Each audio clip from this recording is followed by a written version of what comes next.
We got Testing. Yeah, there we go. There we go. Welcome, welcome. Are we on now, Firu? Legend. All right. Lovely. Welcome everybody to the CCCL High School League of Legends tournament. Thank you for everyone for coming in. We really appreciate it. And thank you to everybody up on the stream as well that's tuning in so early. My name's Tyler Costa, and I'm joined here by Edie down from the Waikato. Thanks for coming along. I'm happy to be here as well. I had an awesome time. Last time I was in Christchurch was when I was like 6, I think. So I don't really remember much. I think it's changed. There was I like what you've done with the place. I had a great night. And there's something here. Rollickin' gelato is the best thing I've ever had in my entire life. It's good, eh? And I wish that was an exaggeration. Waikato, get onto it. We need a Rollickin' gelato in our place. Yeah, I think it is amazing. That's a Christchurch secret. You can't take that away. Yeah, that's that. We need it. Fine, I'll stay here then. Awesome. But yeah, we've got so yesterday we had our quarterfinals basically, so we had 8 teams. Now we're down to our top 4 teams. We'll get into who they are very soon and whatnot, but we just want to this event of course is trying to create a community in the esports as well, especially here at the Christchurch City Council Libraries. Exactly. But none of this is possible without help from other people and help from sponsors and things like that. So we need to give them the thanks that they deserve to be able to host this event and host this opportunity for these high school students to be able to perform on stage. That's so cool. Exactly. I think it's a big thanks out to Chris from GameStar. He's really helped us bring everything together. He helped organize all the players and all the admin side of things. Definitely go check him out on Twitter. It's at GameStar with the STAH. Again, thank you so much, Chris. You really appreciated it. I just wanted to say another big thanks out to Smart Christchurch. They really helped pull the event together in terms of the event management and being able to give everyone the ability to kind of work as a big team with us from PBTech, bringing down Edie, getting all the lighting and everything sorted. It's been a huge team effort, and I'm so glad that we've brought everything in together. Big round of applause for those guys because we really appreciate it. Obviously, Riot Games as well, the creators of the game as well, being able to give us tournament realms to be able to have access to making a lot of these technical issues a lot more smoother, and our production team as well have a lot more at their hand. So a huge thanks to them. Obviously as well, PBTech, all the gear that we're using as well is coming from PBTech. Including that. And also just a reminder as well, after the tournament today, we've got all the equipment that the players are playing on will be available at Black Friday deals. That's it. And another thing that PBTech is so awesome about is if you create an account and then you've got your membership code. Yep, the membership key. If you type in Esports 1 as a discount permanently, right? Yeah. So everybody that's attending today, if you already have a PBTech account, you can go into the settings and update your membership code, type in Esports 1, and you're going to be getting a permanent discount on that account. That'll go for everything. Everybody, you don't have to be a gamer to take advantage of this, guys. It's every mobile phone, TVs, laptops. Screens, laptops, exactly. Everything for the kids. Headphones, it's just everything. And the prices coming up on the screen, those Black Friday prices are, Black Friday's coming up soon. So we are opening up a new store on St. Esther Street here in Christchurch. We're going to be hosting a big Black Friday event on both of these days coming up very shortly. So keep an eye on PBTech's Facebook page. We'll be announcing which date that's coming out on. Just to put some spotlight onto the stream, on the back of all the seats in the room is the QR code for the stream. So if you scan that with your Wii phone camera, you'll actually be pointed towards the stream of the event. And that's really important because if you guys are in here, I really want to be able to push this out to our guys up on the interwebs. If we can get all the friends, all the whānau up on the stream supporting the esports community, that'd be legendary. The more support and the more kind of reaction we get from this, because of course this is our first time being able to do this, right? We want to be able to do more events and more. We want to get more into the esports kind of community. So seeing how much we can get from this really shows how much we can do in the future and where we can push this, because this is amazing. This is an amazing opportunity, and we're stoked to be able to. Couldn't put say this it on. any better. Yeah. So before we get into the games and the players and whatnot, I would understand that there'll be a lot of parents who are coming to support their kids, to play this game and have no idea what's going on. Can I get a raise of hands of anyone who's just unsure what even League of Legends is? Yeah, cool. Yeah, awesome. I've got a lot of people in the crowd as well. Lovely. So I'm here to give you a quick rundown of just the basics and what you'll be seeing on the screen and whatnot. So you're a little less lost when it comes to what your kids are up to. But on your screen at the moment you've got our that was our quarterfinals, but there's got the. Hang on, 1 second. It's got no scores on it though. So that was yesterday. That was yesterday our games. But so I'll just run through. So Boys High went 1-0 against Papua Nui. Then we had. We've got the graphic up here. Here we go. There we go. So we've got Christchurch Boys against Lincoln High, and then we've got Hillmorton against Burnside High after this one. And then the winners of those will be in our final later today. We'll go back to our little map, I reckon me and Edie can give you guys a basics of League, a quick rundown. And then we'll have a pop quiz for one of the parents, and they can win a prize.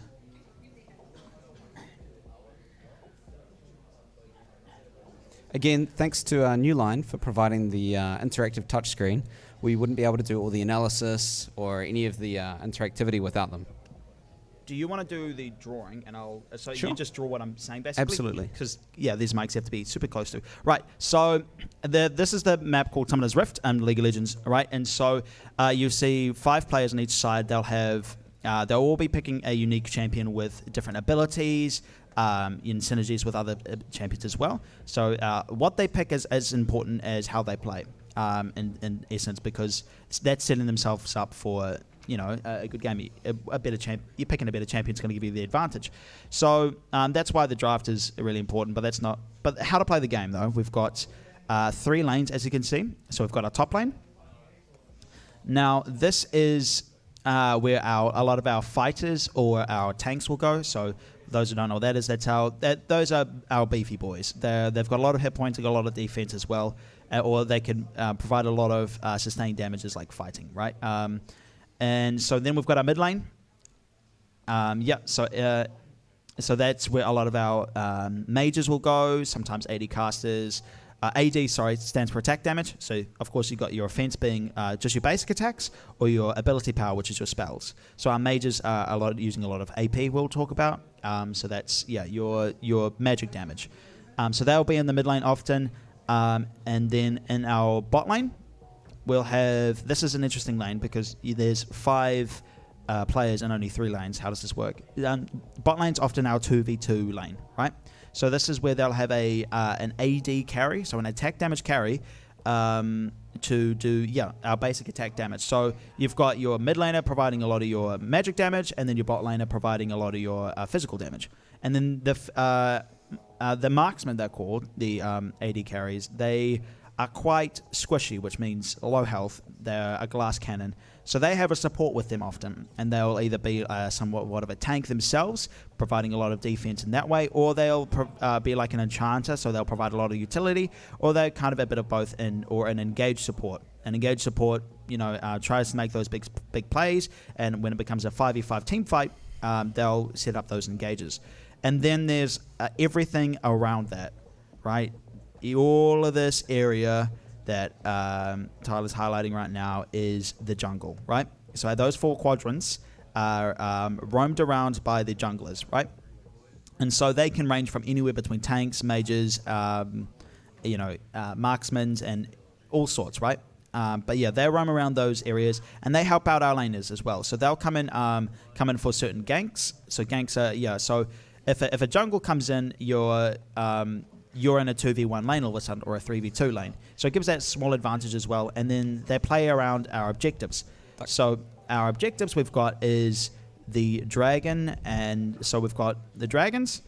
Now this is where it gets tricky, all right, a little bit tricky. So in this era of League of Legends, we've got elemental dragons, and they'll provide, depending on what dragon spawns, provides a different buff, right? And once you hit 4 dragon points, basically, you get a huge buff. So if you think of it as like a layering power, and then there's that fourth one, which is the huge power spike. So you could say, even if you're losing the game and things are going horrible, but if you stack these dragons, it gives you an advantage in these fights. Exactly. So yeah, and so of course you're looking at and the Baron Nashor, that's going to upgrade your minions.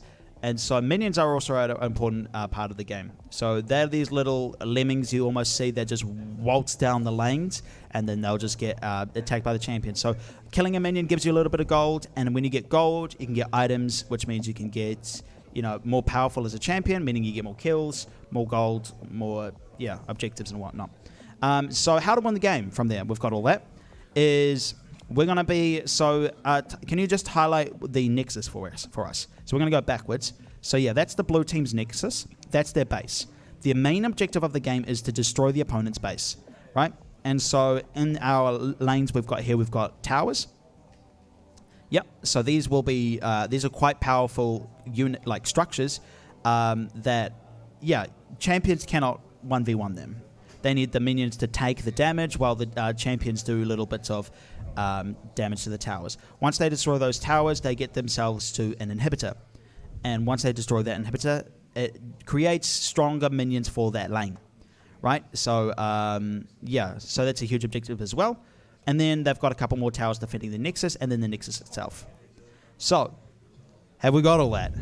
I think so. I'm pretty sure the aim is hit Nexus, make go boom. Make go boom. Make go boom. Make go boom.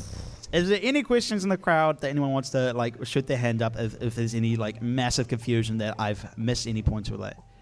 Otherwise, we have a vague understanding of what we got. Yeah. All right. I'm gonna send a question over to our parents. All right. So this is the EPC who's been paying attention. This is a very beginner's kind of thing. So So what can we give away? What can we give away, Tyler? Oh, what can we give away? Hey, just on the topic of giveaways, today, when we said we were going to be more generous today, we weren't kidding. We literally have 3 times the prizes to give away today in comparison to yesterday. How crazy good is that? Woo! Yeah, that's right. Yeah. So so our first, so we're going for a voucher, I reckon, a PBTech voucher. No, you're not getting the trophy. Yeah, PB voucher. So PBTech voucher. Almost This is going to one of our parents for supporting their kids as well. So I have a question: is in which lane are mages and magic damages often roaming around? Yeah, in our front row here. In the mid lane, that's correct. So you won yourself a $20 PBTech voucher. Yeah, do you want to go and grab that now? You can come grab that. Congratulations. Congrats. Oh. Awesome. Yeah, congrats on that one as well, and awesome. And we want to thank our parents as well for coming and supporting their kids as well, because it's a different world now with esports. It's hard to we have to kind of compare esports to sports themselves. It's like coming and supporting your kid during a rugby game as well as watching them on stage like this during a tournament. It means a lot to them as well. I can say that personally. Seeing my parents being able to support me and what I want to do as well, and this gives them the extra support, that push to be able to pursue this as an actual potential career option. There are jobs in this industry as well. Absolutely. This isn't so when we say that as well, this is what this is about as well. It's to raise awareness on that one, and that's why I think the Christchurch Council City Libraries are super awesome with that, because they're providing the opportunities for coaches, referees. There are tons of jobs that go into making this event happen. Our production team in the background as well. There's all these kind of things that go on, and there's a huge audience for this. So huge audience. I think the players are almost ready. Yeah. So when we're ready, we're going to jump into the game lobby. But you're absolutely right, Edie.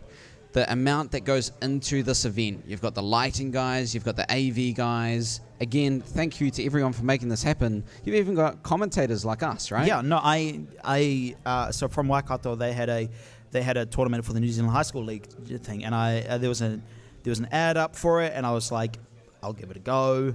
And it became something that is genuinely one of the things I'm most passionate about now is being able to cast. And this is something I want to pursue. So we're getting into game now, I think. Yeah, so we're getting into our picks and bans. Now for our parents at home as well, or watching online. And so this is where they're selecting their characters and what they're going to play in today's game.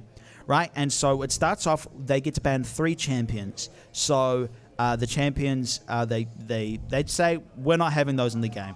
And one of them is the Ringa, banned away for Trafalgar in the jungle in the opponent's team. And there's the Jacks as well. So we'll talk about comfort picks, right? So these are champions. These are the characters that these players know inside and out. They know like the back of their hand. Right, Aurelia banned, that's going to be a top laner who's really, really good as a fighter, does a lot of damage. So they want to take that away from the top laner, which is Corrales in that situation. And yeah, Vi, again, another, it's one of the signature picks, but he's got another one up their sleeve. We saw that yesterday as well. Yeah. So that's going to be quite surprising. Ooh. And there's the Sona. You can hear no on stage as well, because this Flower Girl on Sona is ridiculous. It's unbelievable. Like an 81% like win rate on that champion. You do not want Flower Girl on Sona. No, just that's absolutely just take no it away. way. Yeah. Yeah.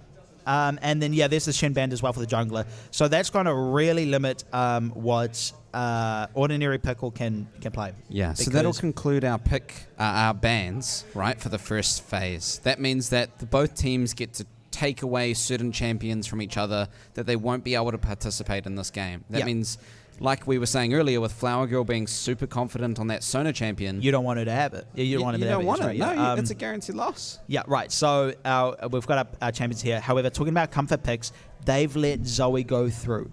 Now, we saw QSY on Zoe yesterday, and it was incredible. We said it was up against a Kled that probably it's a really difficult. It could be a difficult matchup once they hit level 6. And once they hit level 6, they reach their ultimate ability. We've got an Aphelios. Aphelios, I think he had a recent buff recently, so increased in like super complicated champion. Very, very complicated champion. So this game's been around for 10 years, so it gets pretty difficult to come up with something unique, and Aphelios is one of the latest releases to that, so it's a pretty wild champion. Yeah, credit where credit is due, right? When Riot's bringing out new champions for 10 years straight and they have to chuck a little bit of spice in here, something nice in there, trying to make it, a little bit different, it's not easy. Right, and that's going to be Lux picked out. So now that the first 3 picks are picked out for each team, this is going to go into our second ban phase. So we're going to get another 2 champions that take off the table. So now they can have a look at their composition, the enemy's composition, and say, right, these guys need a top laner. We'll take away the top laners in our second ban phase, right? So a lot of strategy goes into how they prepare these drafts, and there are jobs for this. There are coaches and staff that their job is to think of these drafts and how they pick this and how they how they make these compositions, right? And so, as we were talking about before, no top laners are picked, and we saw, 369, we called him yesterday, his name is Sorry Maker, was an insane Jax player. So they're going to ban out Renek's Illyrian Soul, I'm not sure about. It's kind of a weak one. The Ornn ban I can definitely respect. Yeah, and there's the Poppy one as well. Yeah. So we saw Poppy yesterday as well. Corrales is being subbed in for Kiwiman we saw yesterday. So Corrales, it was actually Kiwiman that played Poppy. But yeah, Graves is being hovered at the moment. So that'll be for the jungle at the moment. And so we'll run down who's going where in the roster rundown as well. So you can, for the parents that know, I know where what my kid's character looks like and where they will be going and where I can watch them and support them. So Darius is picked up as well as Sejuani. So that's going to round out the composition for the blue team, which is Lincoln High School. And the boys high are going to be selecting their last member now. And at the moment, they're really lacking a front line. And talk about a front line. Wow. Okay. Volibear, great pick as well. Here we go. So we'll have a wee chat about them. So now they'll be swapping their characters, putting them into the correct places. So in for Lincoln High School, this is on the blue side, right? This is going to be Sorry Maker in the top lane, and he's going to be playing the Darius, right? That's the angry guy at the top. And then going down on CCL Blue 2 is Ordinary Pickle. He's playing the Sejuani. In the middle, you've got Overdosage playing the Syndra, the purple one there, and Aphelios. Blender is playing that in the bot lane with support Wolfo 12 as the Lulu. So that little pixie girl there. And then on boys' high sides, you've got Corrales on the volley bear. Yeah, that's going to be the Angry Thunder Eyes at the top. And then the man with the shotgun at CCCL Red 2, that is Graves. That's going to be Trafalagalore in the jungle. QSY in the middle lane as Zoe. Tree IRL playing the center in the bot lane. And then with support, Flower Girl on the Lux. It'll be interesting to see if we get to get QSY out on Zoe again, performing exactly as well as he did yesterday. Yeah, exactly. So we looked at the matchup, and I think there was a bit of a skill disparity between Boys High and the opponent yesterday. But yeah, and they came to show that. They had a full engaged comp last time, so they had a composition based all around making these team fights, and Boys High crushed that comp on its butt. Absolutely. So yeah, make sure you're screaming out for your team, for your support as well, who you're playing as on the screen as well. If they make a sick play, make sure you're screaming that one out as well. If you're a Christchurch Boys High fan here, make sure you're screaming out for when they're getting all those kills. Or if you're a Lincoln fan, yeah, exactly. So awesome. So actually, I think we can give a spot prize to any supporters in there if we've got some. Yeah, I rowdies. reckon. So we'll keep our eyes out. Absolutely. We'll keep our eyes out for some great fans in our live audience as well. But yeah, we're getting into the start of the game. Remember, for the observers, if we go Control Shift Z and scroll out, we're going to be able to see a little bit more of the map. There we go. Perfect. Thank you so much. All right. So yeah, they're setting up at the start of the level 1. Yeah. So they don't have much. They're very This is weak kind of the part where people are. The minions haven't spawned yet. The game hasn't really started. Everyone's just kind of. It's setting up for the start of the game. Yeah. It's the pre-game almost. So I compare League of Legends as a game of chess, poker, and a crazy mechanical button mashing game, right? So you've got to be really intelligent on where you're playing on the map in terms of what plays you're making. You've got to be really intelligent against the players you're playing against. And so that's the kind of poker aspect and the bluff aspect. And the communication between the teams really, really shows when they are pulling off big team fights. When they all come in as 5 team members together and they're fighting 5 people versus 5 people. These are for these objectives like the Dragons Absolutely. and the it's gonna Baron be, Ashes. Yeah. It's really clear to see which team has the good communication and they have good understanding about how they're going to be able to pull off and utilize the strengths and weaknesses. Yep. So what's currently happening here is we've got the marksman and support giving a leash towards the jungler, so making that first camp as a weak a little bit difficult. Graves, however, he's got a shotgun. He's fine. Doesn't need no leash. He's a big burly man. He knows what to do. Yeah. Now, something I want to highlight is Sorry Maker on this Darius as well. So last game, he was probably the best player of the day yesterday. Yeah, I would say he's probably MVP of the day almost. Yeah, he had an insane outplayed potential on Jax, so he got a signature pick there. He's not going to be on that today because it was banned away. However, he's on a similar champion, and he's got Ghost. So every player has 2 summoner spells. These are ones that have quite a large cooldown, so they can only use it once every 5 minutes. Like kind of like a little card up your sleeve type of thing. Exactly. You can pull out so every yeah, so often. So there's you'll have the observers are hovering over the flash, and so that's that yellow one that everyone has. That's a small instant blink, so that can give you a really quick advantage for either flashing forward or flashing to safety, keeping yourself alive. And meanwhile in the bot lane, that's going to be really stunned up and snared down. And so he's going to walk away out of that one, and Wolfo 12 is just fine for the meta. That's a little bit of bot lane aggression right here early in the game. That's great poke coming out from Lincoln. Absolutely. Yeah. Yeah, Lincoln. But that's going to be snare after snare again, and that's going to be Wolfo 12 getting locked up, and that's going to be first blood going over to Flower Girl. Well done there, and that's the composition they're kind of playing around. That's right. So Lux is that sparkly girl who's got that wand, throwing out these bindings, and so if you're hit by them, you're stuck. Right? You're stuck for a little bit, and then Senna throws out her binding after that, so you're stuck twice. So you're going to get locked down. Yeah, so it's really risky to be out of position for that one. Christchurch Boys High School did a brilliant job picking their champions. They have great synergy, and that's why they're able to do that right at the beginning. Yeah, so their composition is very ranged, like heavy and poke heavy. So with Zoe, so their mid laner, their bot laner, and their support, they have a lot of range. And then they've got the physical damage through the Shotgun Man Graves and the Thunder Bear on the top as well as our front line. So they're pretty sussed. But that Thunder Bear, Volley Bear from Christchurch Boys High, he's gonna have a hard time fighting Storymaker from Lincoln. Well, because, and here we go, look, Storymaker's setting that one up now. He's used a bit of his utility, so he's going to be in a very sticky situation. So here he comes. He's got that big axe, and he's here to go for a hunt. He's got a couple of things down. He's going to pull him back in as well. And the dunks, oh no, he's only level 4, but he's bleeding out.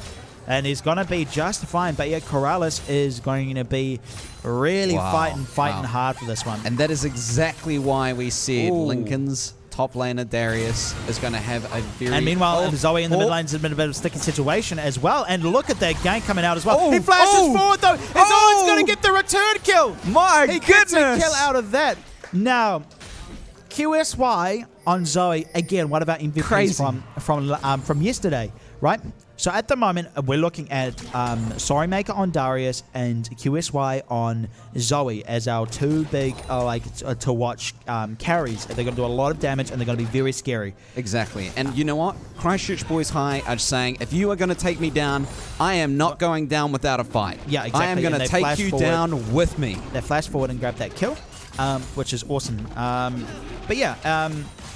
and I mean, I think that really shows the comfort pick on Zoe for QSY from Christchurch Boys High. Knows it inside and out. Knows how much damage I'm going to do. If I flash forward, I'm going to kill him as well. So he uses his summoner spells, that card upper which Steve was talking about.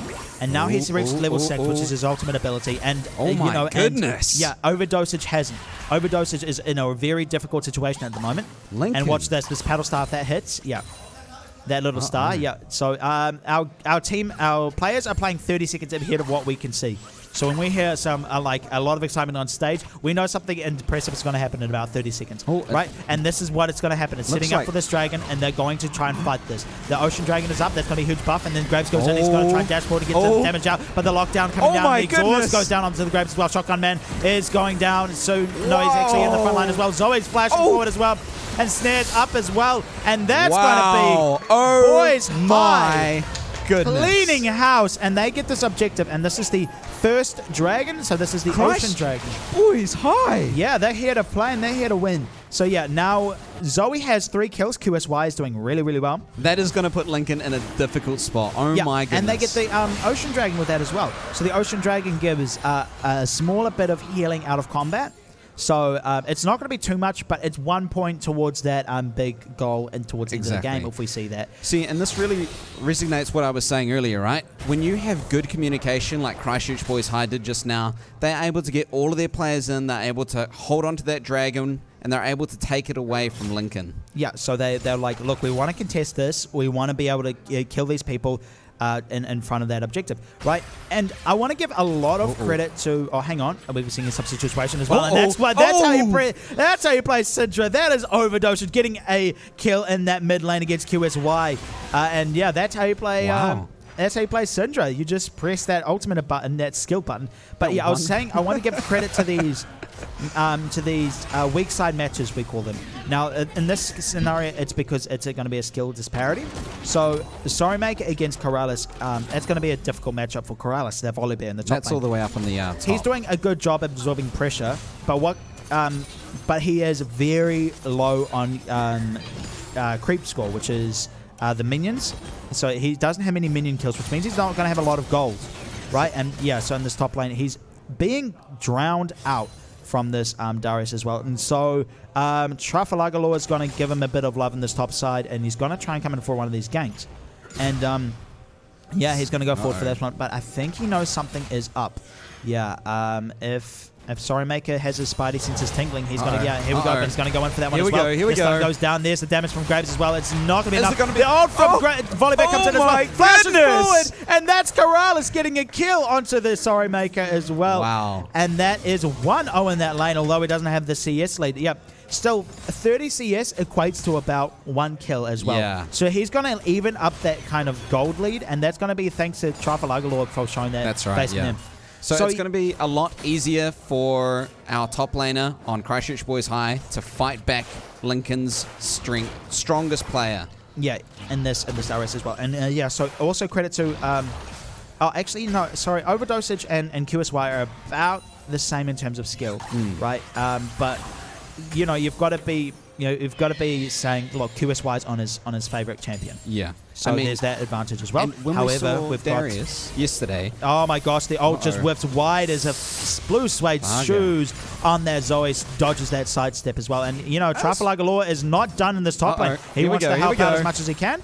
And what he's going to do is just clear the way. And it falls flat just a little bit, just like that. However, Zoe is up there as well. He's ready for something. He was looking to see if he could pop that Rift Herald down. So it's like a mini Baron Nashor, right? So what that does is provides a lot more pressure to be able to... yeah, he's wanting to pick this fight. Yes. And so yeah, something we'll talk about a lot is itemization. And so at the bottom at the scoreboard, you can see what these items they have. Yeah, thanks observers for showing that one out. However, that's going to be QSY going in, and that flash is going out, but the Powder Star's going to land. Oh my goodness! And that's Christchurch Boys striking again. Boom! Back blowing in the up. QSY 4-2-0 on the Zoe with a 20 CS lead as well. So he's quite. So yeah, he's probably going to be able to very comfortable now. Yeah, so we're hearing nice on stage as well. That should mean in 30-second time something big's going to happen. So that's the he's got to be showing out that wave. Ooh. And so that's an ability. So yeah, Zoe has a unique ability where she can hold on to these summoner spots. Oh, and this is nice what we're talking about as well. And they got to pick in the bot side. And yeah, snare after snare. Not and then looking good for Lincoln. No, the skill score is 2 and 9. Oh my God! Wow. QSY from downtown snipes him out. American Sniper, but it's just Zoe instead. Out of the left field, just boom, blowing up. Oh my gosh, and they're not looking like they're stopping. Oh, no. They are relentless. They've sent this Rift Hero down on the bot side. They're going to grab this tower. That's the first objective, tower falling. So they get this extra, so it's like First Blood, so they get a bit of gold, but it's the first tower, so they get that bonus with striking first in terms of towers, right? This is going to be so interesting. I wonder if Lincoln will be able to come back from this, because at the moment, Christchurch Boys High have put them in a really difficult spot. No, they're playing well because because they know Lincoln play through their top side. They play through Storymaker, and so Trafalgar Law has given a lot of love, like a bit of love to the volley bet, and they've picked a weak side matchup. So weak side matchups, you'll pick a tank into a fighter. You'll say, all right, I concede this. So what I'm going to do is I'm going to maybe give up this lane and in exchange for having a stronger champion in these team fights. See, and as you were saying earlier, right, the gold comes into the items. And those items are how those players are going to get stronger. And you do more damage, have more health, have more defense. So QSY from Christchurch Boys High is able to do exactly this. And that's going to be a dead Syndra in the mid lane as well. Just gone. This is their composition they're picking. They're like, right, if you're too close, we'll snipe you out, we'll find you, and we'll kill you. And that is because they got so many kills now that they have enough gold to buy those items. And when you have an item disparity between the two, the items are really going to give you that ability to just blow somebody up. Take them off the map. Oh no, and they've found out Sejuani as well. Oh my and goodness. That's going to be Ordinary Pickle being an ordinary death for the side of Christchurch Boys. So yeah, and you'll see these little sticks and bushes. These are our sight wards. So if you're not around a place, right, you won't have vision on it, so you won't know what's around there, which means your jungler could be hiding in a sneaky bush. Exactly. Right? So those little sticks help us with information. That last kill there has now given Christchurch Boys High the ability to take that second dragon. So they are stacking up. They are ready to go. They're setting themselves up for later on in the game, because once they get all 4 dragons, they are going to be unstoppable. That's right, yeah. So now the map is now evolved into the cloud map. So there's these little movement speed buffs in there. Through the wall, he's going to try and snipe it out as well. But looks like, be careful when you're fighting a Darius as well. He's going to get his 5 stacks very soon, which means he's going to go into Dunktown. All right, he's flashing forward to try and chase it, but exhaust as well. And he's just kiting him around. That is brutal. Sorry, Maker says sorry for being in lane. I'll leave you have that one. And now they're going to be pushing for this. It's just like ping pong, slapping them back and forth. Yeah, exactly. And it's really difficult. And yeah, so they've played really well, and Christchurch Boys have played really well from draft, from pick and ban. Yeah. So they did do a took good away job. the Yeah, champions absolutely. that they're very comfortable on. Yeah. And they've picked the champions that they're very comfortable on. And not only that, they've managed to find a really cohesive synergy. So even though Christchurch Boys High have a lead here, Yeah. and it's their game, it's also their game to throw away. As soon as they make any mistakes. That's going to give Lincoln the opportunity to come in with big ultimate abilities and just completely have the opportunity to clean up. And on that note as well, if you look at your scoreboard there, you see Lux. Now, Lux, initially your support is doing a butt ton of damage, right? It's like a secondary carry in that sense. So She's gone from being like, I'll hold your hand and make sure you're okay, to it's like yeah, I'll help you, to like, you're all helping me. Like, look at me, I'm the captain now, right? So they're going to be chasing down sorry, Mac, in the top lane, but he's going to try and turn around to try and fight this, but you cannot fight this. Okay, That's a lot of healing coming out, but I don't think you It's can not survive gonna be that enough. one. 3v1 isn't coming out again for them as well, and they stepped a bit too far forward. And look at that flash forward with the snare. Lux has found someone as well, and that's the Aphelios coming out with the ultimate as well, trying to get some snares out, trying to buy a bit more time. And that's a wild growth onto the Sejuani. That's a very tanky pig, but it's going to have to flash out, and that's Zoe dashing into the enemy team. The sniper has gone no-scoping in the front line, QSY. and that's going to be an ace, a triple kill for QSY. well done. Oh my And that's goodness. a 25 stacked Magi's already. That's a very strong Zoe. Look, so, however, Lincoln need to find the impossible. They need to find these. Yeah, so if we read Magi Soul Stealer here, grants 5 ability power per glory kill. Grants 10% movement speed if you have at least 10 glory. Right? So in layman's terms, that means more kill make you very strong. Yeah.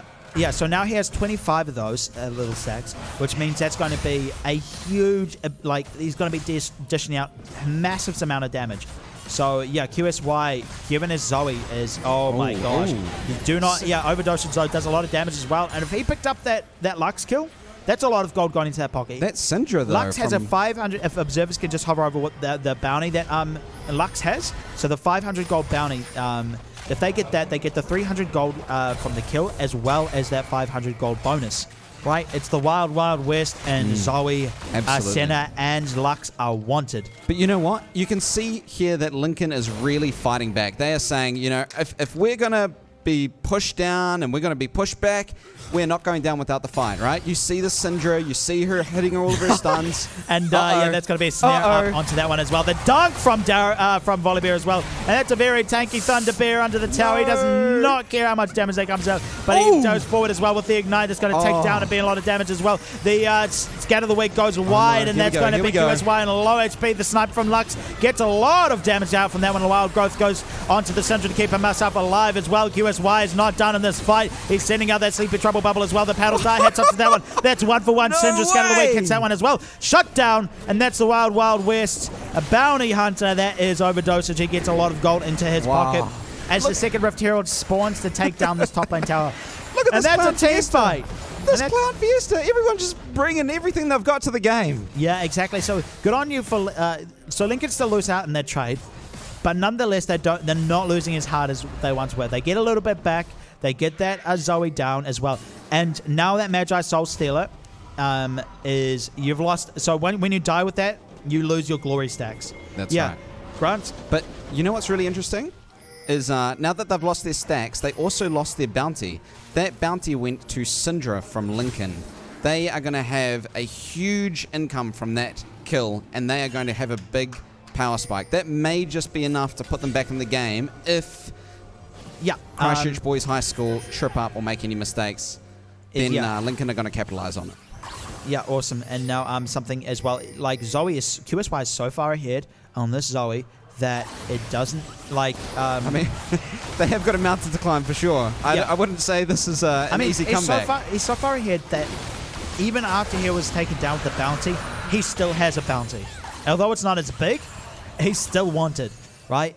And look, 4 out of 5 members are ahead in terms of gold that they have a bounty. So it's and if Lincoln are going to want to have any chance of getting back into this, they're going to have to hold it out until late game where they're going to need a miracle, and they cannot. need a couple of the thing is they cannot contest the big the big soul point, right? They cannot contest the big dragon soul, because if they do, they're just going to lose their team as well as the dragon.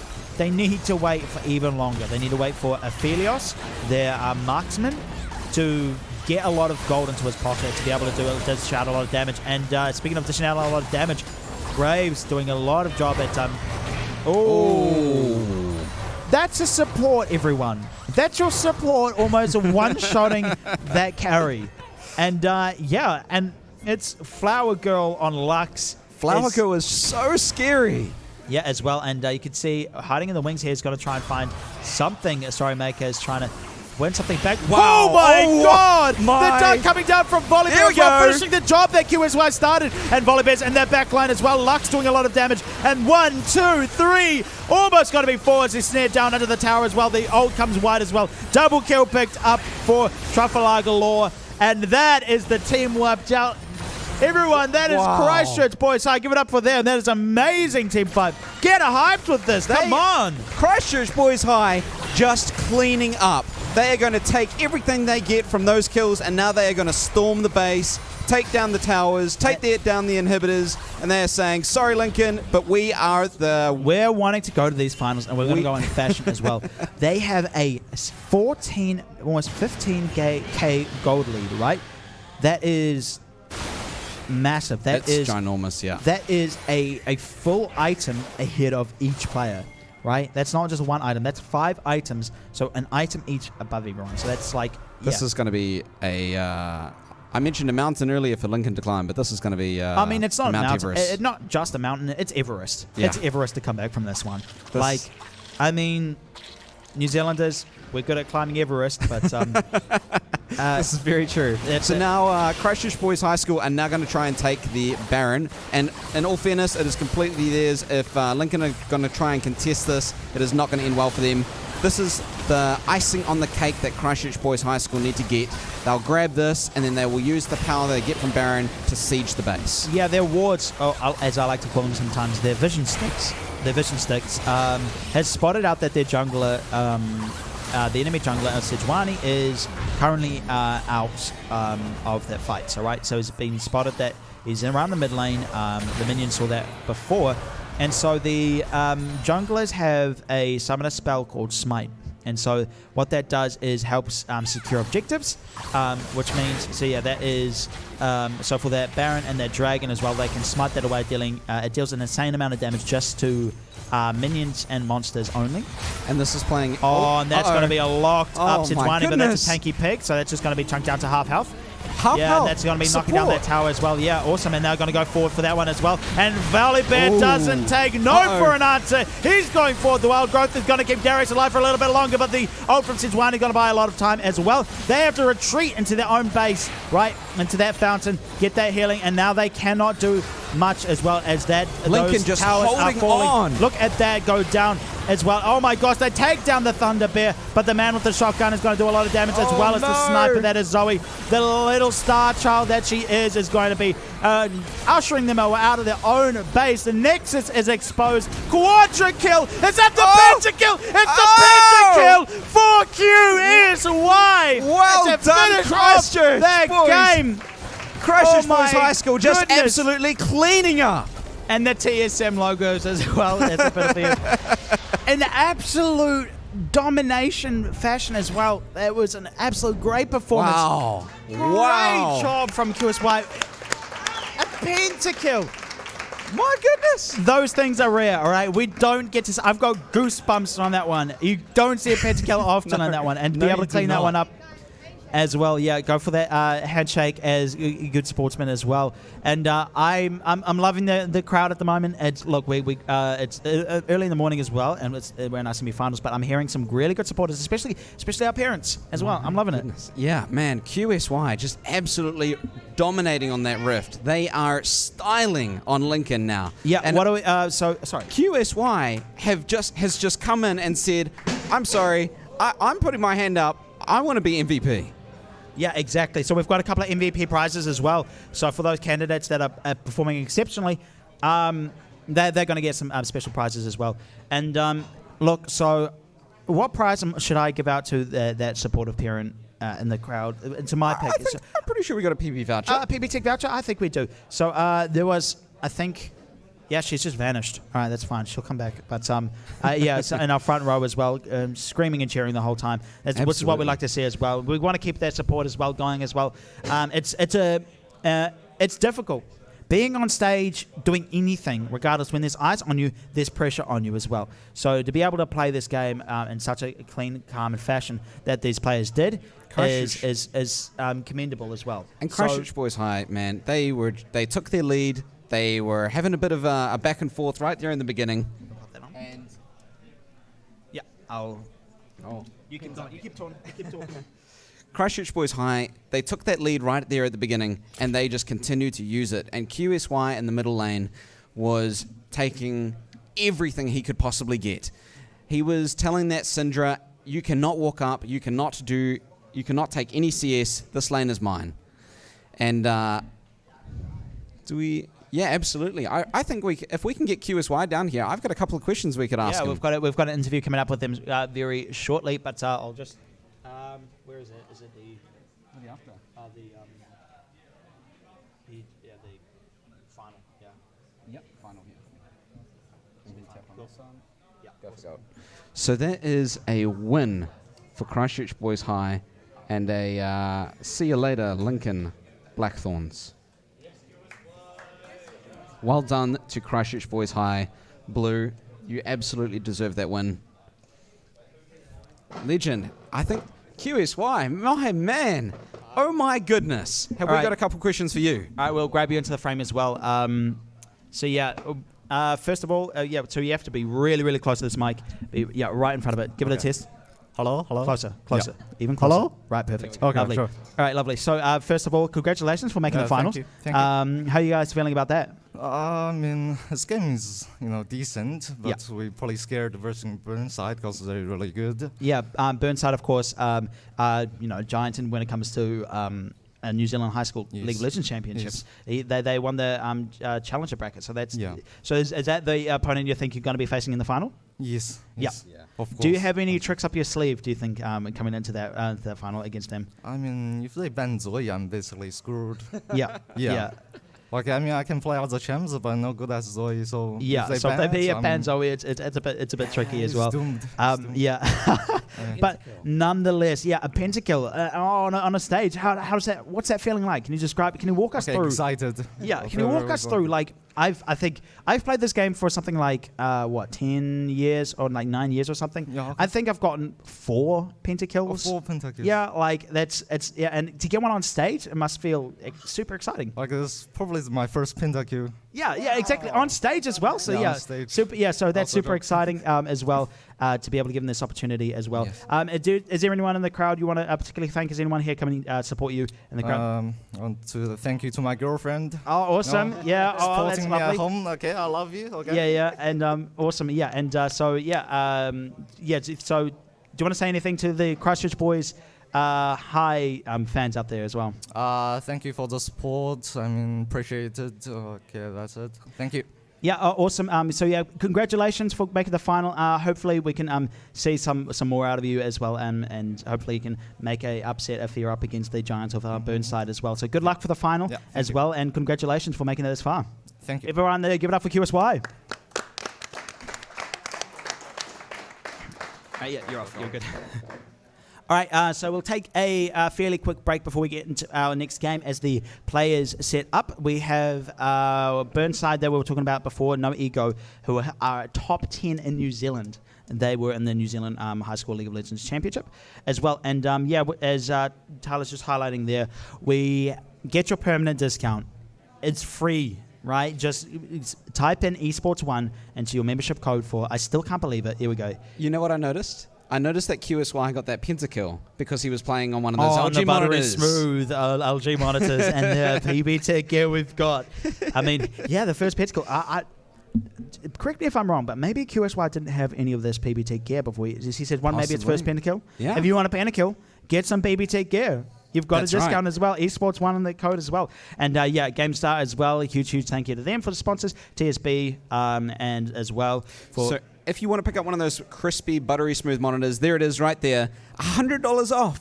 Buttery smooth LG monitor, $369. You can pick that up today for the early Black Friday pricing. And if you miss out on today, or if you're at home on the live stream, then you can type in your PBTech discount code here and get permanent discount. It won't be as good as the Black Friday pricing, I'm sorry, but that is just what the crowd gets for being here and participating in person. I mean, And this is a big give back to them.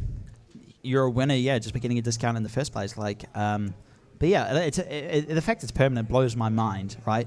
It's just right, yeah, we're throwing that one as well. So yeah, if we go look to our bracket as well, we can see our boys high going into our finals for that one. And the QR code on your screen as well to share that out as well. We want to get as many people on the stream as possible.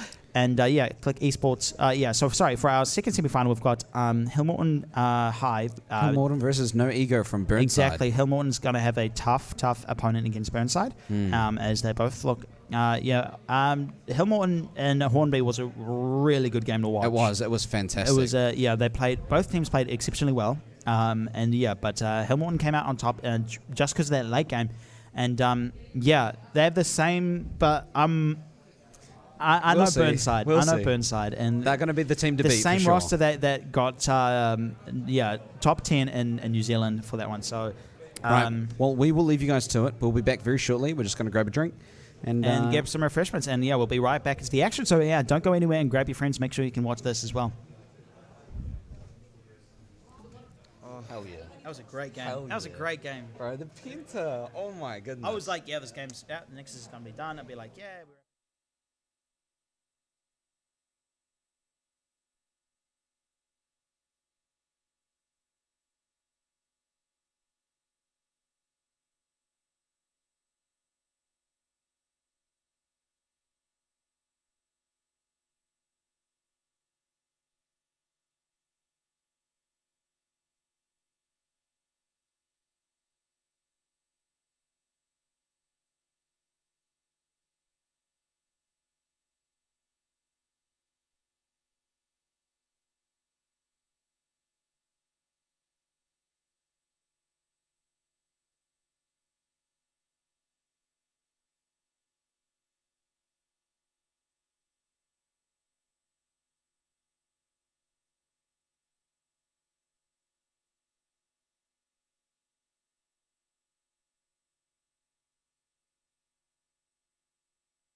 Welcome back, everybody, to the Christchurch City Council Libraries High School League of Legends Tournament. How are we all doing? Yeah. Yeah. That's our live audience. Yeah. It sounds like no one wants to get any giveaways, which kind of... I know. Maybe if we said, if you want a giveaway, how excited are you? How excited are you about this League of Legends tournament? Yeah, we go. And we've got some giveaways to what do we got now? We've got some USBs. Wow. USBs. Woo. Exciting stuff as well. Rightio. I reckon, honestly, we have so many prizes to give out. We just can't give them out fast enough.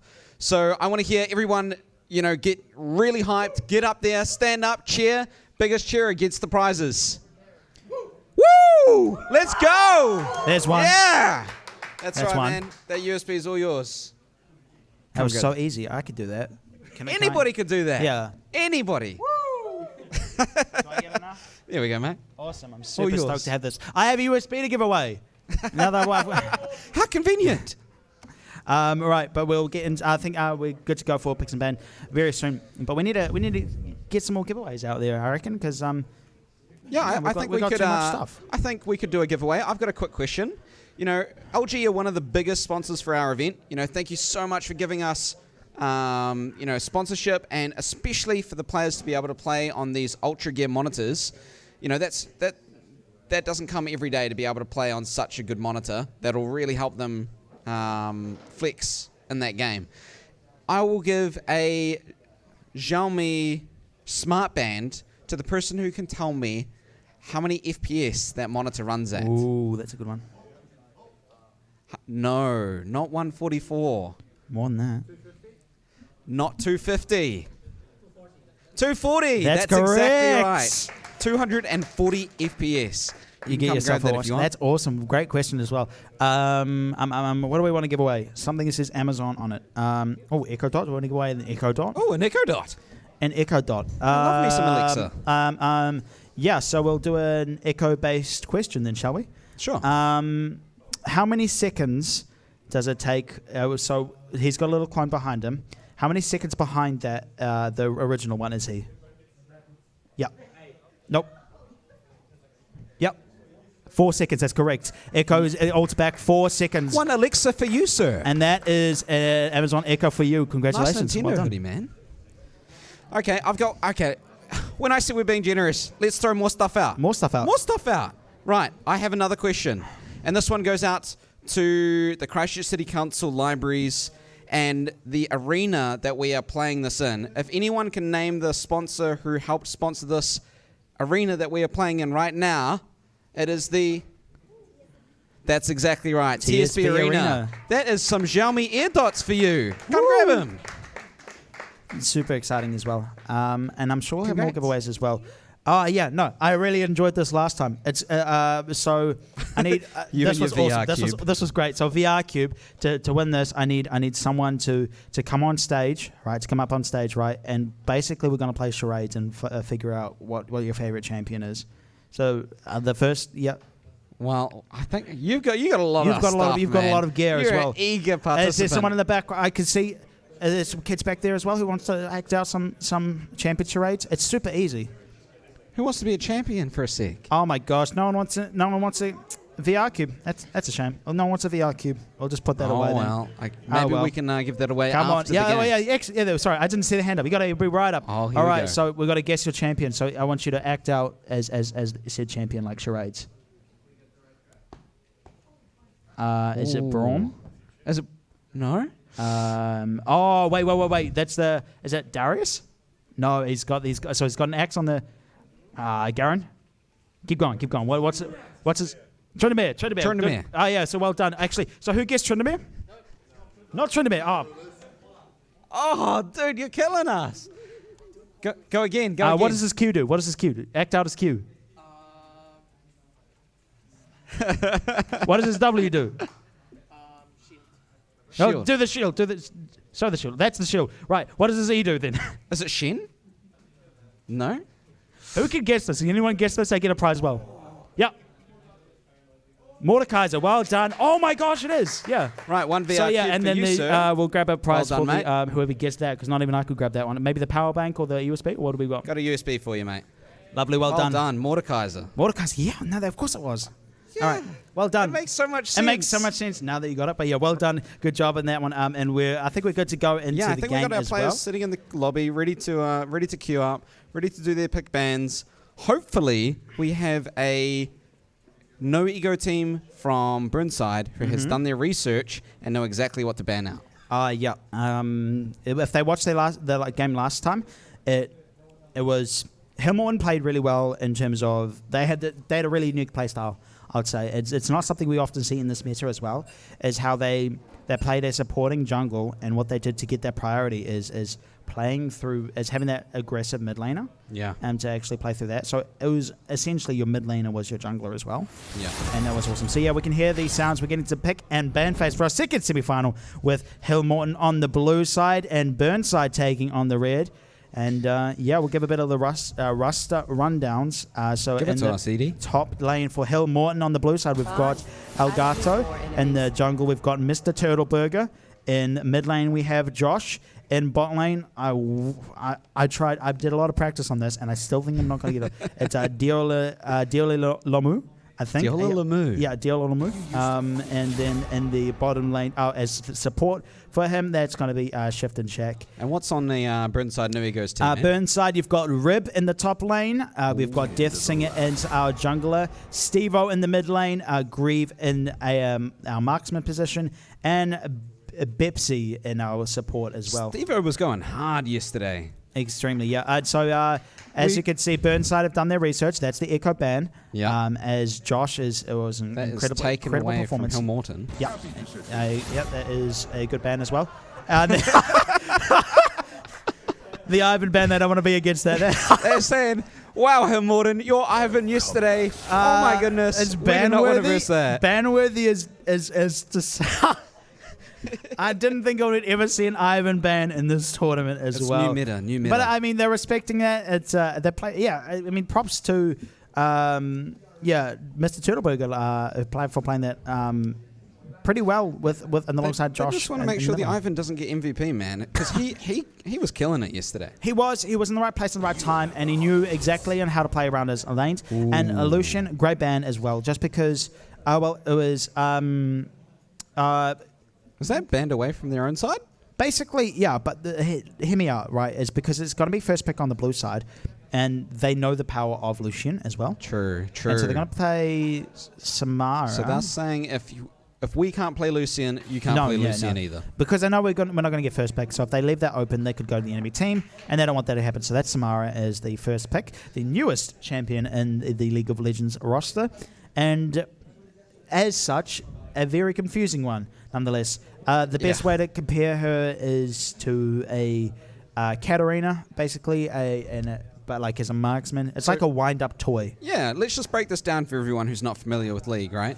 So Samara is, like you said, a wind-up toy, right? She sits there ticking away, and then explodes. And then eventually, once she's attacked enough people, boom. Yep. She goes straight into the team fight, head first, and just blows everybody up.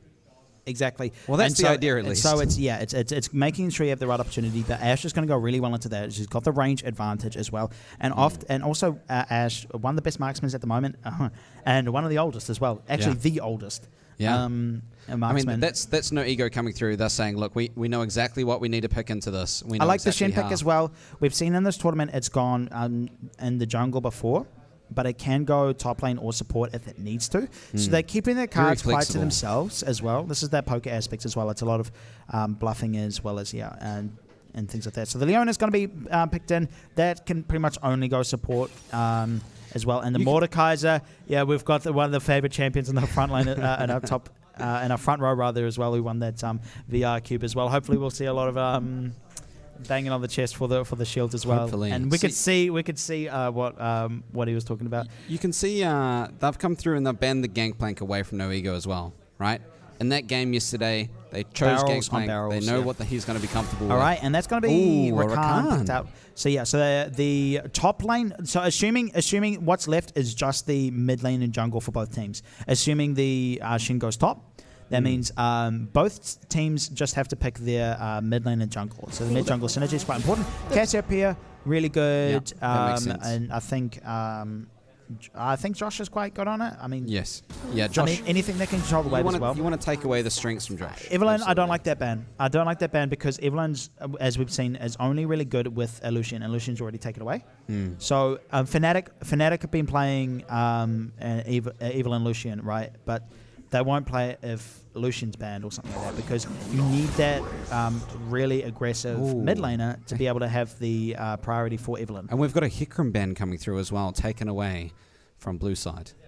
Yeah, Hikarim. We saw her play top lane. Our Puffity, I think, played that. Yeah. Yeah. Or in the Azir ban. Again, does the same job as a good control mage as well. But that does leave the Orianna open with the Shen. I wouldn't be surprised if that was picked up. That is a really strong synergy to have to try and contest. Yeah, so yeah, I wouldn't be surprised if that's an Orianna picked up. Yeah, there we go. There we go. Hubbard is going to be locked in. Am I a genius? Am I a genius? Did we predict? Yes, I'm a genius. Awesome. That is the Orianna picked up. Of course, because you've got the Rakan, you've got the Shen as well. So they're going to be delivering that ball system in, and it's going to be a good lane utility. Also, it's a really good blind pick because you can pretty much adjust your playstyle to whoever you're playing against. And Orianna's one of the safest blind picks just because it's not the most difficult to counter as such, but it's a really safe pick. Skarner pick. Here we go.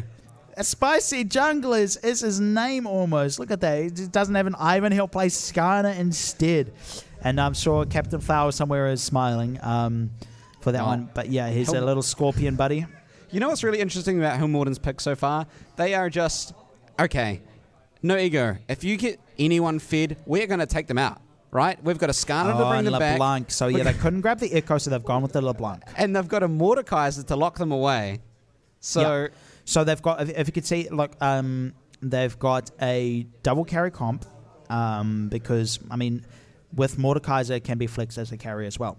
it's going to be really interesting to see because no Ego are going to have to play this really well and make sure that they don't put all of their resources, all their eggs into one basket. Do you know what Karthus's like tagline is, or like they're like, you know how it's like Fizz the title trickster?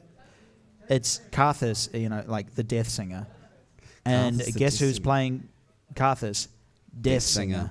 Yep, that'd be him. He's on his. He's on it. Comfort pick to say the least. Absolutely. as We well. were looking through earlier to double check how well the players play on their certain champions and what they've been doing outside of game. And Karthus, that scary ghost dude, he's a very comfortable pick for Death Singer. Yeah, as well, and it's going to be up to Josh as well because we've seen the team play really, really well around him, and they've picked it quite safe in the fact that Mordekaiser, you know, you're going if you go O10 as Mordekaiser, even as the Shannon, which you won't. I think it's a pretty good matchup for the Mordekaiser as well. Absolutely. Yeah, it will. You can at least press R on someone survive. So you press R on a carry. That way it's a 4v4, and that way it gives it a slight advantage. So they're going to put a lot of kind of. I mean, Josh did a lot of MVP, or one of the MVPs from yesterday we had, which was just he was incredible in terms of his. Oh, careful! You're bringing the whole table with you. Am I? Yeah, the chair's under us. All right, but yeah, we're going to get into game we can hear as well. And now we've got a 40-second delay as well because the 30-second one was not quite enough. As of course we've got a screen in front of us, and it's a very it's a juicy one. It's an LG one, so it's It's nice for us to look at. I'll give you that. Definitely. So, yeah, LG's Ultra Gear is definitely some of the best stuff you guys can get. Yeah. So yeah, we'll be getting to game fairly soon. But yeah, if we're looking at Burnside's, I like Burnside's draft. I love Orianna, I love Shen, and those two together as well, as along with a jungler that because these are solo lanes.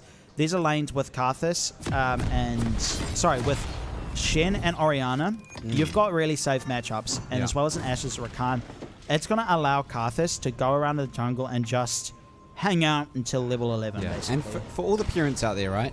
No Ego Burnside's team, you know, they spend a lot of time together. They spend a lot of time practicing, and they've been up in the Waikato doing their the University of Waikato hosted the New Zealand League of Legends high school tournament, which I was a part of, and they won the challenger bracket, exactly, which puts them top 10. Yeah. So if those who didn't make the top 8 goes into the challenger one. So they are the team to beat, and it's also really, really cool to see all those players come together, support from the school, support from their teachers who are helping coach them through everything on the Rift, I'd imagine outside of as the well. Rift. And this is a really new for a lot of these teachers out there as well. And all of their picks in the pick ban phase show that they know what they're doing, right? They know exactly how they're going to be able to bring their team synergy together because they've predicted and they've calculated the synergies that are going to work well together.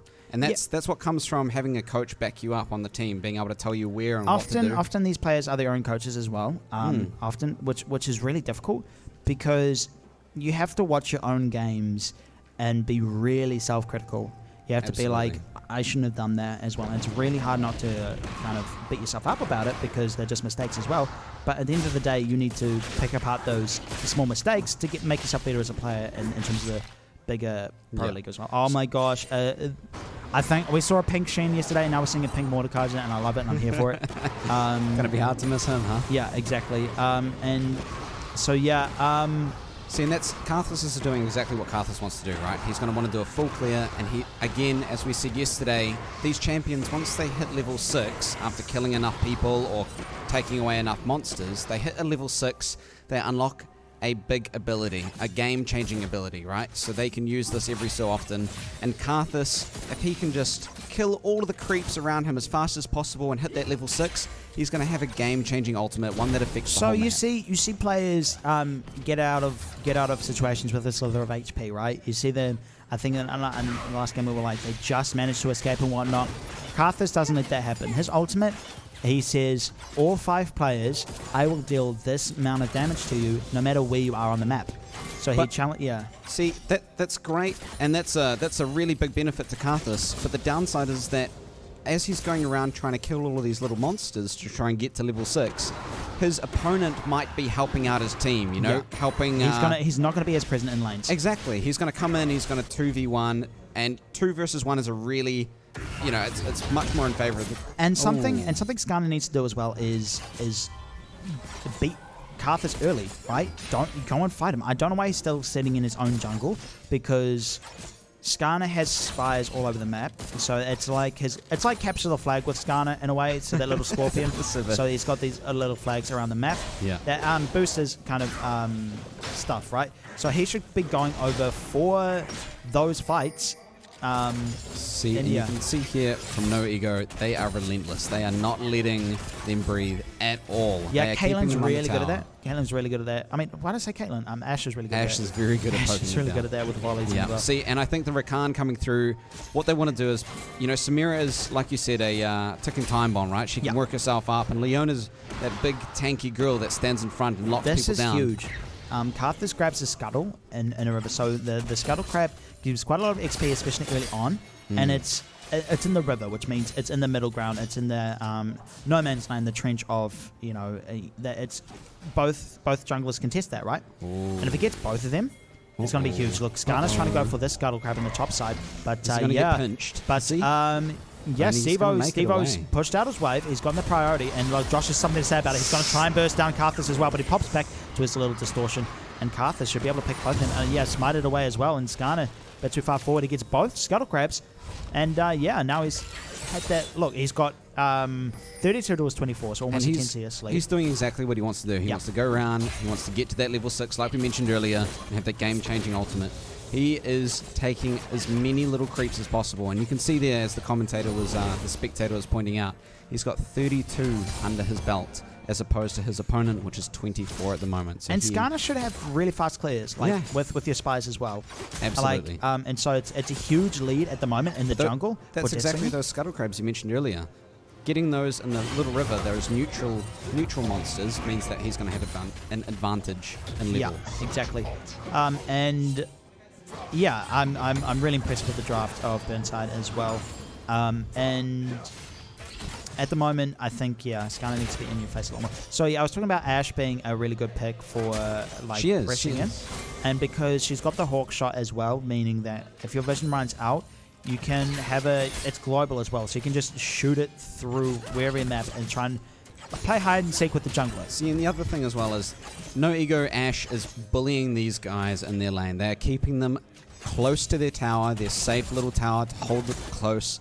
but it means that they're going to have priority. So that if they want to walk out of the lane and go take the dragon with their jungler, they will more than be able to because they have got the priority to do so.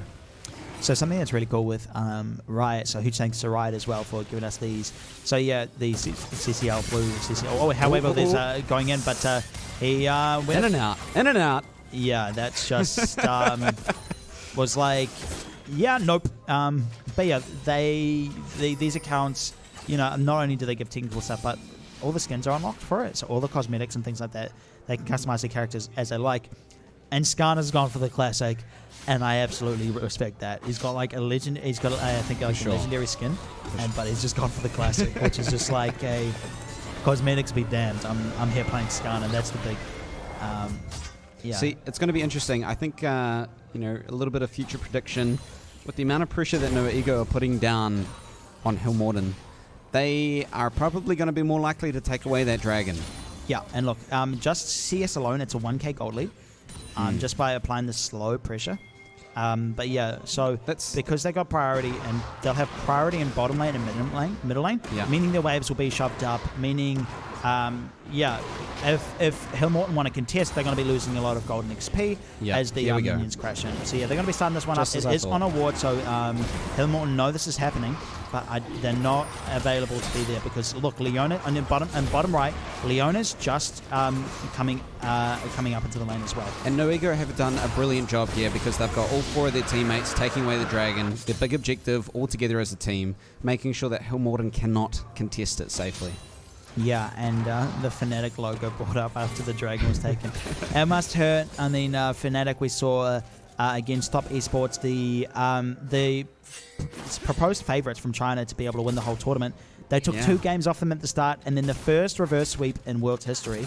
Fnatic. World's history, really? World's history. No reverse sweep has ever happened before. Wow. Yeah, and, it looked like Fnatic had that in their pocket after they got the second game, and it was making top esports sweat just a little bit. Yeah, just a little bit. So yeah, but there's still some Western pride as well, coming from backing up the European teams. To be able to take 2 games off those giants. So here with No Ego and Hillmorden, right, they are playing the slow, careful game. We have not had anyone make... Oh. And Karthus has almost double the CS. He's killing it. Yeah, look, he's now just hit that 150 gold bounty now. And yeah, now Skarner, look, hasn't even hit level 6, so he can't actually do much in lane. And this is devastating. That is falling straight into what No Ego want to do. They want to be able to get that Karthus farmed up. They want to make sure that everyone's playing the safe game and that they are going to scale hard. They are going to have a lot more items than Hillmorden because they are taking away as much gold off the map as possible to go home and cash in. Officially has double the CS of that, which is huge. As same in the top lane as well. Look, that's double CS and it's a Shen as well. So the Shen's actually choking out the Mordekaiser, which is, yeah, because he's got that, what is it called, the cloak, that magic resist early. He can actually take those fights early on. So it's actually, great itemization from Shen. Look, 50 CS gold lead. That's going to be a Flame Horizon fairly soon. Mid lane, relatively even like we expected, and bot lane pushing in quite hard. So you can see here No Ego have nicely positioned all of the minions to be on their side conveniently, so that way Hillmorden cannot walk up and contest easily without losing a big chunk of their health.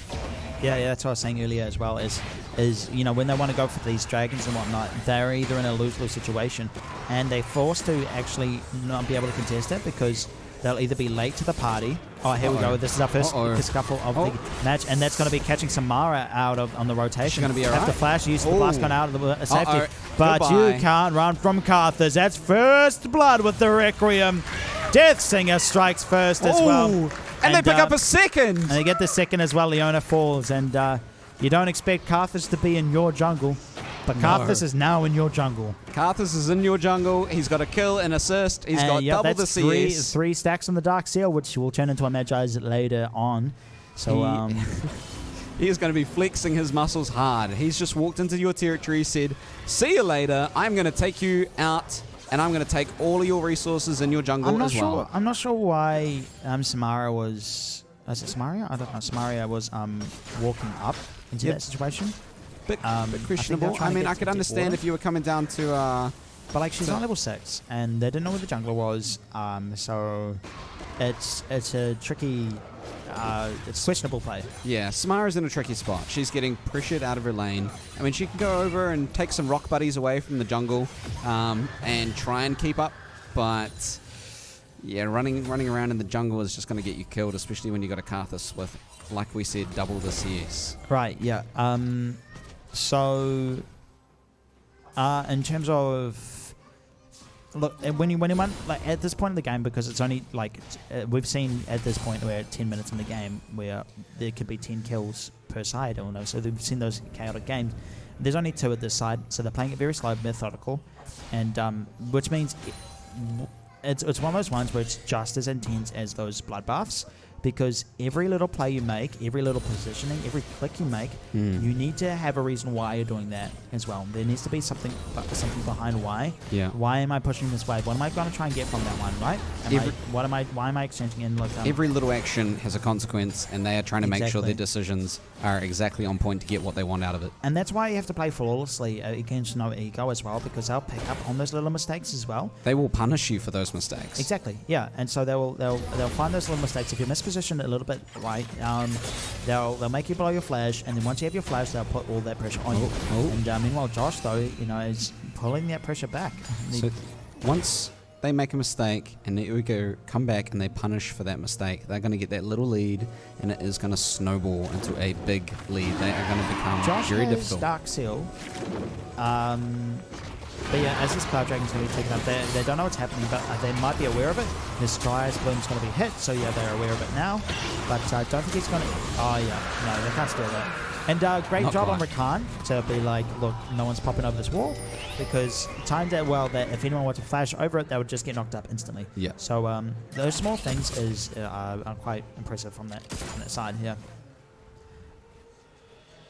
And so yeah, at the moment it's going to be a slow snowball rolling up for No Ego. No Ego are doing everything by the book pretty well. I mean, they've got almost double the CS and almost... It's a 4k gold lead most of the lane. And it's only 2 kills. Yeah, and they've got double the dragons on their side as well.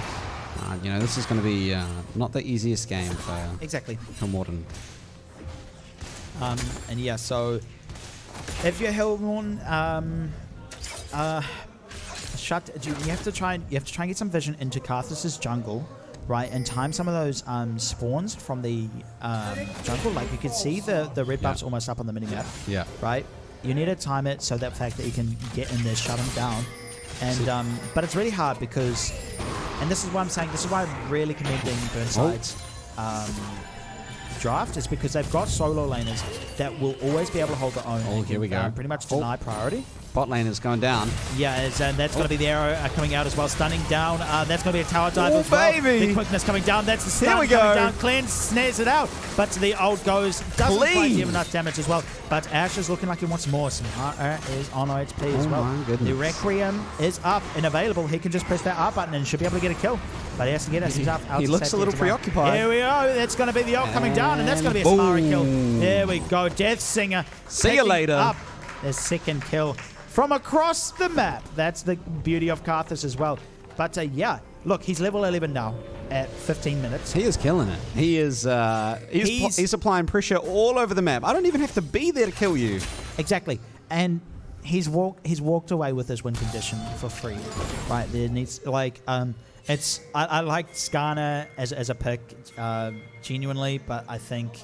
It requires a lot of... look, he's sitting on a vision stick, so he knows... so they know he's there, so it's not... Yeah, he's going to need to pick up an Oracle, surely.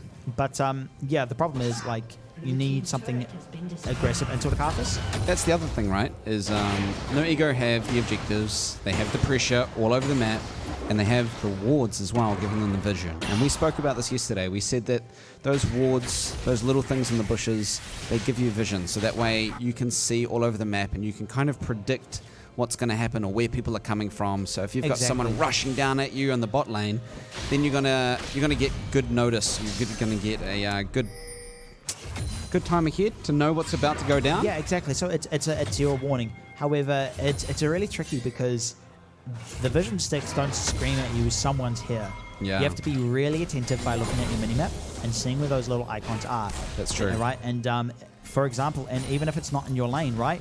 So for example, if you're pushing up in the bot side and a vision stick, the ward and top side spots their jungler, I know that the jungler is not going to be on my side of the map. I'm feel free to do what I want in my lane now. I can apply the pressure, apply the aggression. So it's vital. Like this is where the chess game comes in. These vision sticks are basically your pawns. Yeah. See, and you can see on the No Ego side, they have a lot more wards. They have a lot more of those vision sticks, giving them more vision, and they are taking away all of the little vision sticks that Hillmorden are placing down. Taking away every little advantage. They're playing everything perfectly. They've got all the kills. They've got all the objectives. They're taking away all the vision, and now they're taking away the towers. Yeah, and Demolish is going to get a good pop up there. Tower plating has fallen, so what they do now is they're putting their bot lane, their duo of Ashe and Rakan into this top side. Now what this achieves is, because they've already got that bot lane tower, they are moving to the top side to try and strike that one down, because now there's two members that can apply a lot more pressure, and Mordekaiser is in a tricky situation. Skarn is spotted on the ward, so it's going to be a 2v2 situation. I don't think they're going to do anything like that. However, the ult from Mordekaiser should be able to come through. The Death Singer ult come through, and that's going to have to force the flash out of Skarner. And even when there's a gank, No Ego are on the upper hand. Yes. See, and that's the thing with Karthus, right? Is he can just say, I'm not there. It's not just a kill securer. Yeah, it's like, it's a threat of, if you want to take this fight, you're about to lose, a good fraction of your health. Yeah, absolutely. And it's only going to get stronger because he's taken Dark Harvest, which is a rune choice, and a runes are a whole other thing. Don't worry too much about appearance, but it's basically a little bonus, right? So he's going to be stacking up the snowball. This is going to be the third dragon for No Ego now. They are about to take the Ocean Dragon. It's something like 17 minutes as well, which means it could be like a 24-minute Cloud Dragon. That's right. 24-minute Ocean Soul. Right? So, and Shen's on zone duty. He's going to make sure there's no steal for that one. He's saying, no, this is our dragon. You cannot just come over here and take and here we our go. dragon. They're going to find the little scorpion as well. Are they going to pick him up? Not quite. Yeah. And he gets away with a slither of his half. Yeah, and Hillmorden, they are... Ooh. Oh my gosh, hang on. No Ego are playing this by the book. You were saying before, like, look, it's just... Every flick is calculated. They know what they're doing, why they're doing it, when they're doing it, right? And it's just, I want to say, they practically won in draft, right? They are very flexible players, and they know what they're doing in terms of they can adapt to pretty much a lot of playstyles. They can play through mid. They've played through Lucian mid as a carry. Now they're playing through Karthus as the jungle with strong solo laners. To hold that priority. See, even when Hillmorden are trying and they're saying, right, I'm going to take this opportunity, I'm going to take down the squishy little Orianna, but no. Honestly, and it looks like they're going to get their first kill of the game as well as they flash forward as this Samara shot misses. And the solar flare comes out as well, and that is going to be Samara picking up the first kill for Hillmorden High.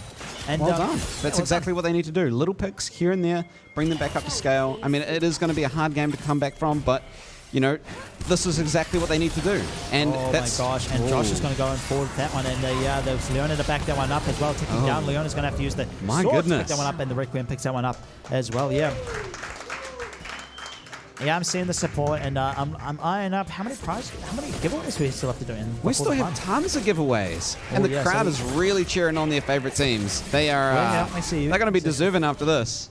All right, so we'll keep an eye out. I'll also ask Ella behind the scenes, or Danny as well. Keep an eye out for those great fans and supporters as well, who's cheering their hearts out for their teams and really giving it their all as a crowd. And as well, if you're sharing the link for the stream.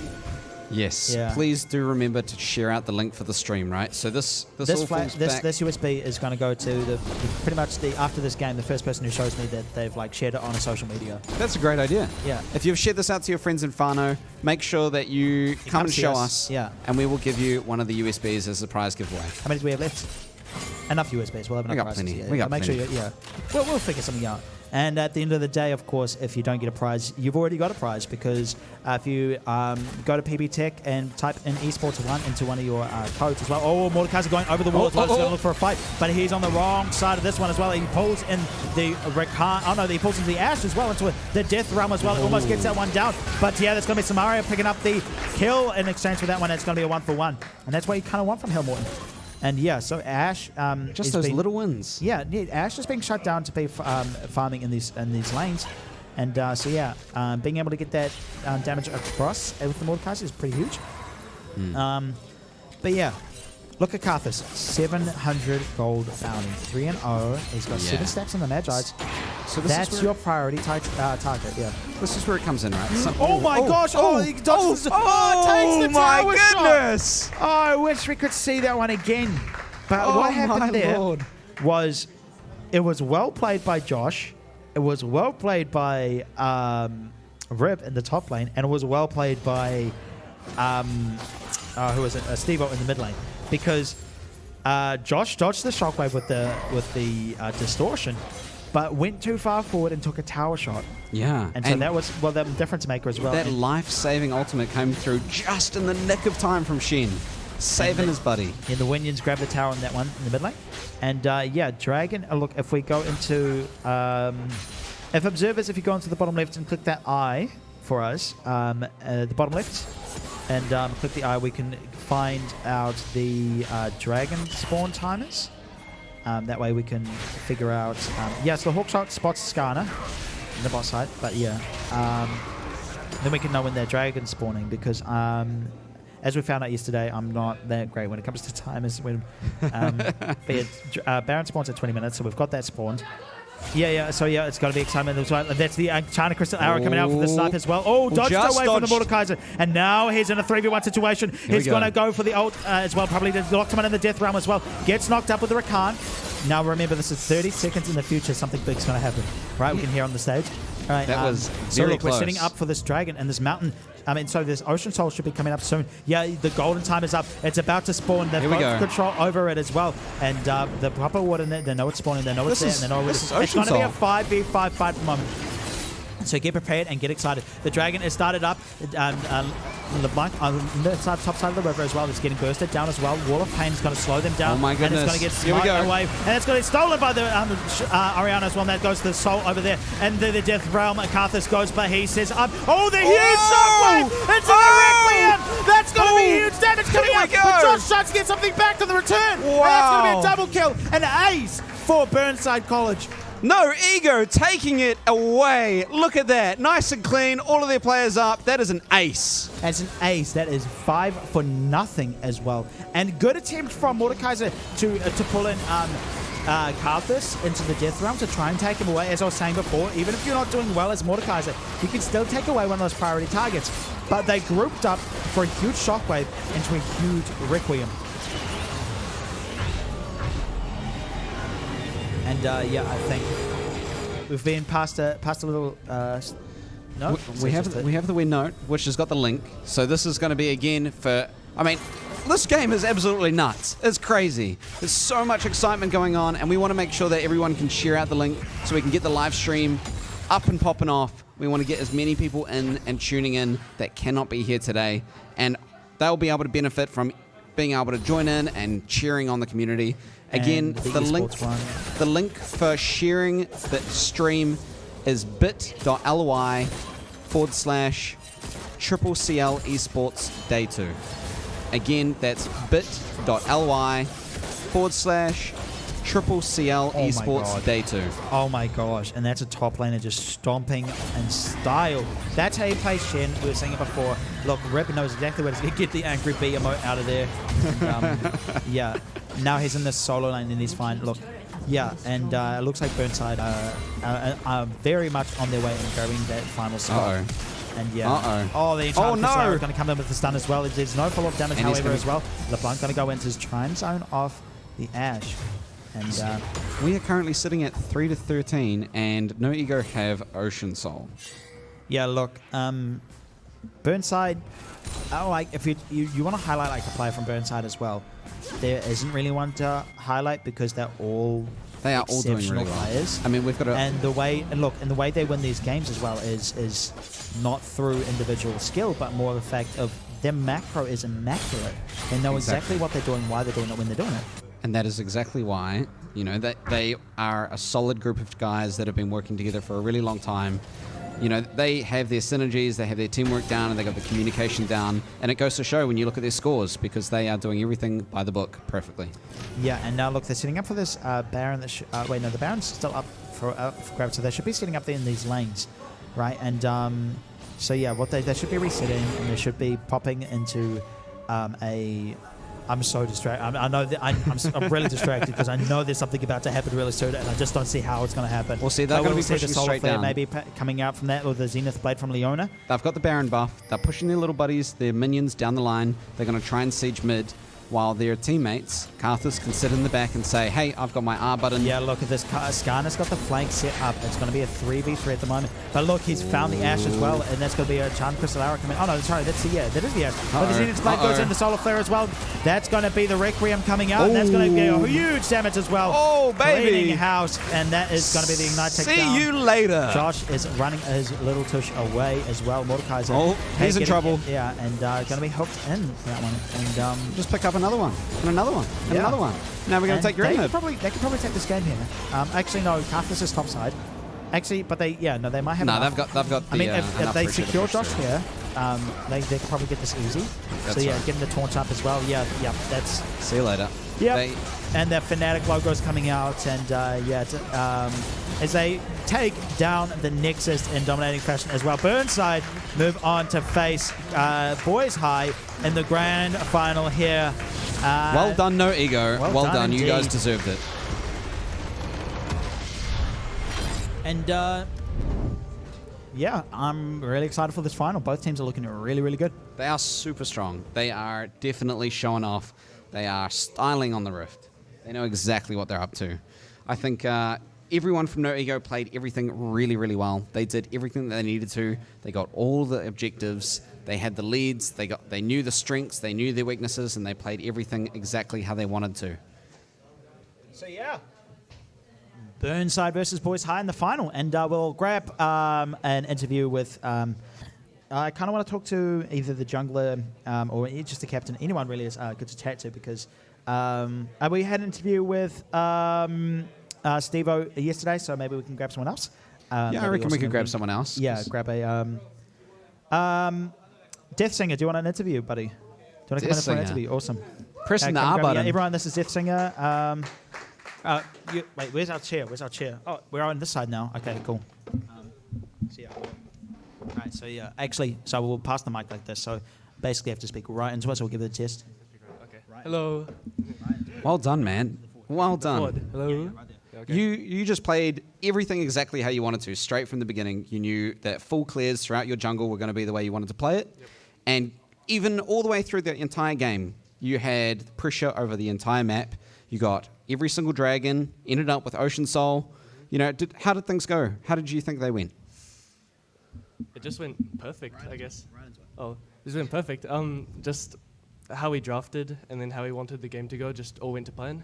And we were just able to execute what we wanted to do from the start of the game, just without any trouble. Absolutely. Right, yeah, and something I want to point out as well is your draft is, it's something that separates kind of some of the teams, I guess, as their drafting ability. Is there something that you've put quite a lot of work into as well? And would you say that No Ego have a really diverse champion pool? Because I know you've got a few champions up your sleeve as pocket picks, but would you say you've got a really diverse champion pool and can kind of draft any playstyle? Because we've seen you play through mid through Steve-O as well, and we just saw they've played through you through the jungle as well with strong solo laners. Do you think you could pretty much pull anything out and play through anyone in this well-rounded, well-oiled machine team of a team? Well, we usually pick champions around a certain playstyle, right? Just late game, or just late game kind of playstyle. And any champion that basically revolves around that sort of playstyle is something that we could probably pick. Yeah. Yeah. How do you guys think you went with versing up to Hillmorden and standing up against them? What would you say back to Hillmorden to say that they did really well during that game? Oh. Give them something, man. This feels like bad memories, right? I think that the Mordekaiser ulting me during the dragon to try and secure the dragon was a very good move. But unfortunately, our mid laner was able to steal that away, so that was really good of us. Yeah, a bit of a miss-smite there, and Oriana locked it down. Well, the burst from Oriana is just it's something you're not really expecting. So the so it's an incredible job from just a really well-oiled, rounded-out machine that there is no ego. And we're looking forward to seeing you in the final, taking up against Boys High School. So yeah, congratulations on the win and congratulations on making the final. And we'll see you there. Thank you very much. Cheers, thank you. Right, we'll take a small break here before we get into the final as well. Wait, a small break? Are we having lunch? Is there a lunch break? Yeah. Yep, lunch break. We're down for lunch break. Lunch break, awesome. Lunch break, So yeah, we've sponsored got by Flying Trestles. Yeah, Flying Trestles. Thank you so much for carrying Thanks us again, there. guys. And yeah, we'll see you in a bit.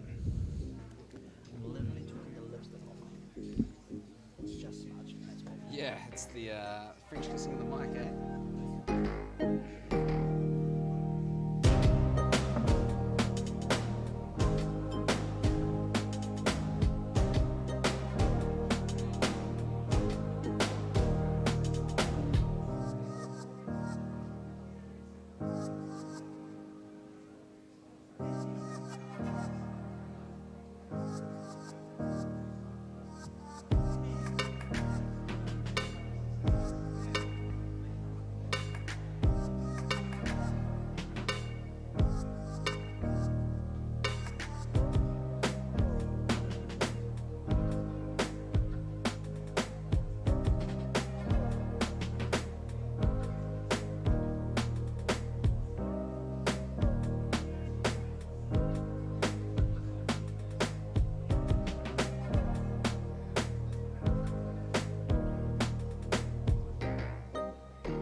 Yeah.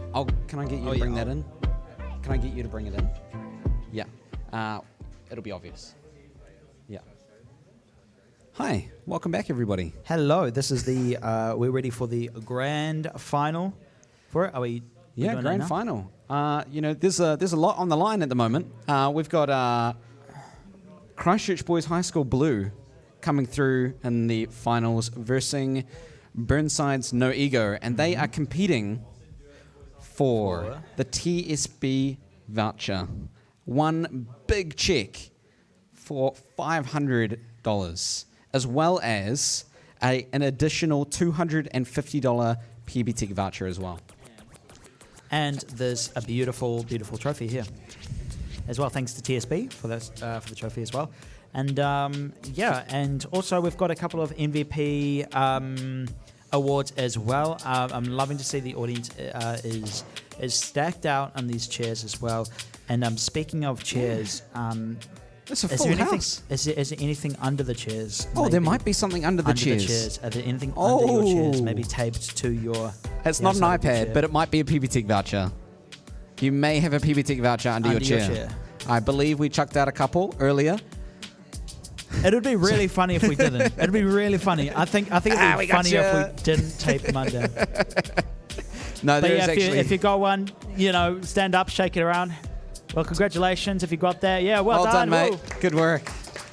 Awesome, lovely. We got a couple more prizes to give out. Do you have? We have tons of prizes to give out. I think we've got a couple more PB vouchers, Xiaomi AirDots 2, a Xiaomi fitness band. We got some of the HP USBs. Love USBs.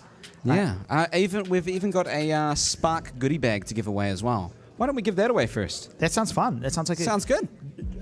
How do we give this away? It's a pretty big prize. It is a big prize.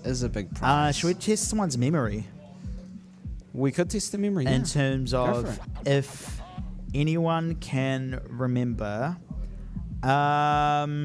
what champion? All right, we'll go from yesterday. Yeah. Yeah, that's a great idea. In game number 1 against Al Toferi. The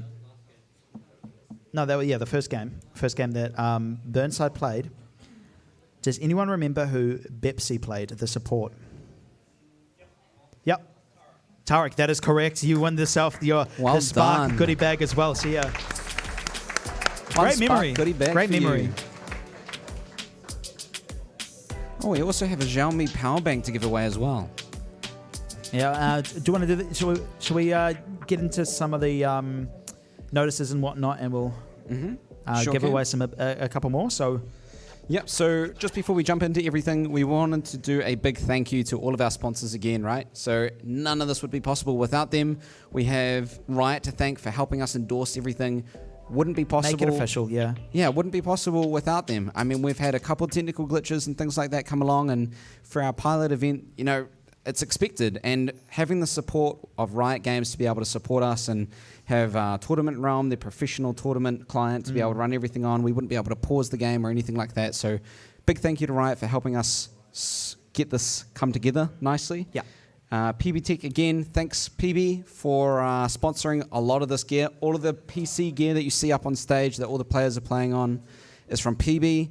Again, all of it, every single bit of that equipment on stage, besides the stage, will be available for purchase after the event at Black Friday pricing. You've got the gaming chairs that we're sitting on now. Yeah, cut down I didn't from think 200. I needed one. I didn't think I needed one, and then I'm sat on one of these, and I'm like, damn it, you've convinced me. Fine, I'll get a chair. I know. I mean, look at that. Some of those awesome gaming computers coming through at such good deals. Yeah. This is exactly what the kids are going to need at home in order to start their esports career appearance. Yeah, Hint, don't need to hint. get any rugby boots, just PCs. Yeah, and I just wanted to say thanks again to Christchurch City Council, especially Christchurch City Council Libraries, right? None of this would be possible if we weren't in the Tūranga Library right now. The whole team that brought everything together, from the AV guys to the event management to a big special thanks to Danny as well for helping bring the whole team together. He's been working really hard on this as well, and we didn't exactly have much time as well in terms of to throw this round together. So it was actually quite last minute in terms of how we could get things. Danny on legit stage. pulled the whole team together. We really, really appreciate the effort that Danny McNeil put into everything. So thank you again so very much. Yeah, really, yeah. Yeah, that deserves a round of applause. Thank you, Danny. All right. If there was an MVP. And jumping into TSB, obviously helping us out with the prize and the big fat check that we've got to give away as well for the winner, as well as the TSB arena that we're currently in at the moment, doing the whole esports thing. Yep. Again, located in the Tūranga Library in the Christchurch Central. Another sponsor of ours is Christchurch NZ, right? Helping bring together more knowledge around the jobs and opportunities and things like that, and bringing together more opportunities for businesses and education within Christchurch. So again, thank you so much. We really appreciate it. Newline, obviously, we wouldn't be able to do such cool annotations if it wasn't for Newline's awesome interactive screen. Thank you, Newline. Smart Cities Christchurch. Again, Grace really pulled together a lot of the stuff for us, helping manage the event, getting the dates sorted. So a big thanks to Grace. We really appreciate your help. Chris from Gainstar, thank you, my man. You have made my life so much easier, helping manage all the admin, bringing everybody into Discord, the players' communication, helping the players get into the games, and especially your esports knowledge has been on point. Thank you so much, Chris. Novotel. Yeah, they've kept me last night as well. It was a really nice to watch the election on the TV as well as the as well as Worlds. So it was a lovely stay, and I'm stoked that I was able to. And it's literally just around the corner as well. Yeah. So it's just a perfect. Super convenient. Yep. Thanks for hosting our ED Novotel. And lastly, Flying Trestles, conveniently on the screen. Yeah, Brilliant great lunch. food. Hell yeah. Damn, that lunch was so delicious, man. I'm sure all the players are all super stoked, super fed, ready to fight in their finals. Speaking of finals, I think we're just about to ready to get into that final. We've got Boys High School on the red side and Burnside taking on the blue side. So, I think this is the first I think we're time almost ready to Burnside jump will in, aren't we? Yeah. Yeah. And, actually, do we have? Well, maybe we can give away a couple. I think we've got a One- couple of one last PB gift voucher to give maybe away. a PB voucher. Right. Actually, no. We're going straight to the event. So there's the Zoe taken away immediately, and the Cartha. So all these Wow. comfort picks, these dominating, I guess, champions that these players have been on, got to be taken away. So it's going to be a lot onto the reserves of what these people can play. They know exactly the strengths that they want to take away. They know, wow, QSY killing it on Zoe, and Death Singer, wow, his Karthus really Fiddle pulling it Sticks as through. well. Look, they're targeting some of the stronger players on each team. Death Singer, amazing performance last game as well. Ringar, I actually wish I could see the Ringar as well, because it's something that Trafalagalore is really good on. He's got a lot of games up there on his sleeve as well. But 3 jungle bans given over to Death Singer, so that's how much they want to put that over. And 2 bans for as QSY. It shows a lot of respect in terms of the ability that these players can do. Absolutely. I'm sorry, Trafalgar, but you're not going to be playing many of those junglers. I mean, he's been really good on the Graves as well. So we don't want to take that away, because the Graves is something he's been really good on. And for our parents, there's our Burnside. That's going to go to Steve-O, I think. So that's Lucian. Yeah. Oh my gosh, the Sona goes through. Flower Girl has got an insane win rate on Sona. She does. She is super strong. Senna's picked up as well. So that's going to be a lot of healing in that lane and a lot of poke, and so it'll be quite difficult. So I think what they need to kind of draft is a really heavy engaged bot lane. So this will be up to Burnside No Ego to counter those picks that Boys High Blue Team have just come through and locked in on the red side. There it is. That's that hard engage you need. Because you need to like really get into their face, because that's the risk of showing both your bot laners in the first round of draft. Is because we know exactly what your bot lane's got to be. We can work really hard to counter it.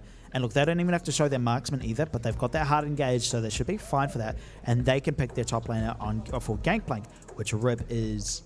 We saw that in game 1. Those barrels, crazy good. Be interesting. So yeah, to see. we'll run through the rosters before we get into game, as well as what champions they're playing, in case any parents are backing their babies as well. And Renekton, the Crocodile, locked in as well. That's going to be a spicy top lane. Gangplank versus Renekton. Wow. I think it goes over to Renekton just because of the kind of. Actually, no. Well, I mean, Gangplank's got to sustain with his orange, but Renekton's a really, really vicious crocodile. He's gonna nom you out really early. I think. Actually, it's really hard. I think it's a skill difference. I think it's a skill matchup because a lot relies on choosing when the fights are taken, and if you can take a fight and win. So Olaf, another jungle pick. They don't want Deathsinger to be on. Look, he had one of the biggest highlights in the New Zealand High School League of Legends tournament when he stole the dragon with a Q. With a Q. Wow, okay. Just stole it over the wall with a Q. Throw it over the wall. Well, see, that's the thing. Deathsinger's not going to have much champion pick left. He might have to go for an Ivern. No, yeah, the Ivern is only good if you have such a dominant solo lane. Yes. And I don't know. Yeah, but it worked out for them in that. I'm really looking forward to the Gangplank versus Renekton because as soon as Renekton slices dices in, Gangplank's going to eat his orange to stop the CC and then in and out, right? So Renekton's going to want those quick trades. There's the Echo Harvard. I think that'll be in jungle. Yeah, this is the jungle pick. Hecarim's good. Yeah, it's quite good blind as well. Again, you can play for a quite lane-focused kind of style. And I was going to say, I was wondering what was going to happen from this one. It's probably going to be a Lilia. Is it going to be locked in? I'm like, look, you need something that's going to be. So we've got two. What are they called? Says centaurs basically. You've got the Pixie you've got the it's Pixie locked Centaur in. Locked in. Pixie Centaur versus the Shadow Centaur basically. So just horses in the jungle. So yeah, I think Lilia's going to have excuse me have a lot of early game pressure over the Renekton. The Hecarim, sorry. And yeah, I think those sleeps are going to come in really clutch to secure the 2v1s. You get a flash in, one team-wide Q, and then you put everyone to sleep. That's going to be a huge GP ult coming through. And Jin to wrap that out. No, I didn't expect that from a Blitzcrank one. I think you'd want something with a bit more mobility and range. I don't know, because the way I struggle with it is it's really good, especially with like a poke support, because you can follow up with that bullet, and as well as like a assassin in the jungle, because they can get some long range CC to follow that up. Rise has been locked in. Rise is basically for who is it? Sorry, for QSY. Stevo. I mean, you've taken away Zoe, you've taken away Cassiopeia. And so what's really left is just Azir and Rise. And Azir doesn't do too well against Lucian, because it's Azir is a I wait to level 16 kind of champion, and then Lucian wants to dive in your face. So he's not going to let that happen to farm, but We got 15 seconds until we're into game. And just a reminder for everybody, we are competing for some big prizes here. We have the trophy on the line, ready to go to either side for Christchurch Boys High Blue versus Burnside No Ego. Who will take it away? Yeah, and it's super exciting. So yeah, we've got a bit of a spectate delay, so we let them get into game for a bit, and then I think a really important note is we want to have a quick interview afterwards. So definitely stick around after the game. For prize giving as well, and spot prizes. All of these prizes on the desk. We can't leave until we give them away. You guys are going to have to stay. We have no other choice. I don't want to be here overnight just because no one took all the prizes. Yeah, it's free. Yeah. So yeah, keep cheering as well. We'll have a look in the crowd for spectating that one. And I just want to grab another gauge in terms of like our audience here. So if we're quite new to League of Legends, can we like raise our hands if we are a parent watching a kid as well, as try to get some support? Who's the parents in the crowd? Yeah. Who's got the support? Yeah, who's got your Is your kid on stage? Yeah, that's awesome. Okay. Yeah, really show that support as well. And if you know League of Legends, but just like a little bit, like you just play for fun, hands up as well. Yeah, awesome. And then if you're like a pro at this, you're better than these guys. No one should have their hands up. No one should have their hands up. Just a reminder for those parents, we want to see you being those cringy parents that are chanting on their kids. We want to see you get in the crowd hyped up as well. There will be a prize for the most excited parent for sure. Esports. Sorry, guys. Yeah, no, honestly, esports is an environment for that, where it's like, yeah, mum, please stop. But it's like, yeah, it's cool. It's super rewarding if you do it like a really good play. Please, and then mum. You've got that crowd going wild. I swear I'm doing homework. I'm just watching my VODs. 30 seconds. Watching my replays, mum. Let me play. Yeah, I'm practicing. Oh, we have This is the first time we've actually seen this in the tournament, and you have to, if you're Lily. Oh! Yeah, look at that. It's a hook. That immediately hook! Done, and it's Oh, first baby! blood immediately. Oh my goodness. That is no ego coming out Swinging. strong. Yeah, no, look. Strong. I mean, you should have expected it. I mean, sorry, like, if we're being like, we're in the finals here. These two teams are really good. And so it's really difficult from an analyst's perspective to be like, because these are high school kids, yeah? And this is like a very new opportunity for them. But these are our finalists as well. So you might see me being a bit more critical of some of these players as well. But I mean this when I say this. These players are better than me. These are insanely good players as well. But like, I just watch the game, yeah? But like, if you're Hecarim, you should kind of be skeptical with a Blitzcrank and a Lilia that they're going to go for a level 1 invade. Yeah. To his credit, don't think he probably didn't think it would be in the top side red buff. I think I think he would have expected them to go into the blue side, into the blue buff side, so he would have been fine with that one. But yeah, great pickup for, and that goes over to Stevo on the Lucian. So yeah, in that mid lane as well. So he's going to be, That bot lane is going to be really interesting, because if they can continue doing the same thing and we can get Pepsi pulling off some more hooks, then that's going to be them taken away and Jin's going to get the lead. But it's going to be hard to continue staying in lane because Boys High have so much poke. They can just poke and poke and poke until they lose too much health, and then Burnside's No Ego won't have much of a chance. Yeah, if they can get away from the initial burst, which, like, I actually wanted to see something like a Syndra instead of this Jin, because your AP damage, your ability power damage, the only thing you have is the Lilia, which is your jungler as well. So junglers can kind of serve as a second support. So it's really putting a lot of, you just have to build armor and you should be alright. To be fair, it's also going to be really interesting because both the Senators that are running around in the jungle, they're both very mobile champions. They have high movement speed. They're going to come in for ganks. Oh, hang on. Sorry. I think because... Oh, and meanwhile on the top side, that is the pirate. He's looking for some crocodile skin shoes, I guess. So, yeah. But, yeah, something I didn't say at the start, I think, because we just missed it a bit, which was Blitzcrank flashed for that hook. He went forward and he went aggressive on that. So that's probably why it was just so unexpected and it was so quick and sudden that, yeah, that Hecarim dies. But, yeah, as I was saying, like... I think the Renekton wins only if, like, he's left alone enough time with it. You know, that's going to be really interesting top lane. I'm sure there's a joke there. Oh, and he gets that hook as well and snare to follow up as well. But he's out of bullets, and that's what I'm talking about. There's no burst after that. And if something like a Hecarim's coming around the back. Here comes that Torsi. Here he comes. He's charging in. He's going to be flashing away as well. The Ignite's ticking down. It's really, really close as well. He's going to try and walk away on this one, but Sona's chasing. Oh, he my gets the goodness. kill out, and that Here we is go. why you take away Flower Girls. Sona, that is 2 kills picked up at the bottom side. Meanwhile, there's a teleport on the top lane as Lilia tries to get something happening as Gangplank Deadfall rises here to get the second kill as well.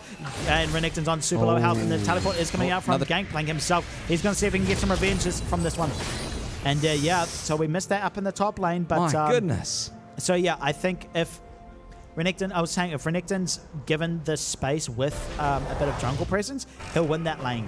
But it should be Gangplank's lane just because of the barrels and the oranges as well. Right. So, but that's a huge opportunity for Boys High. That's a huge early lead.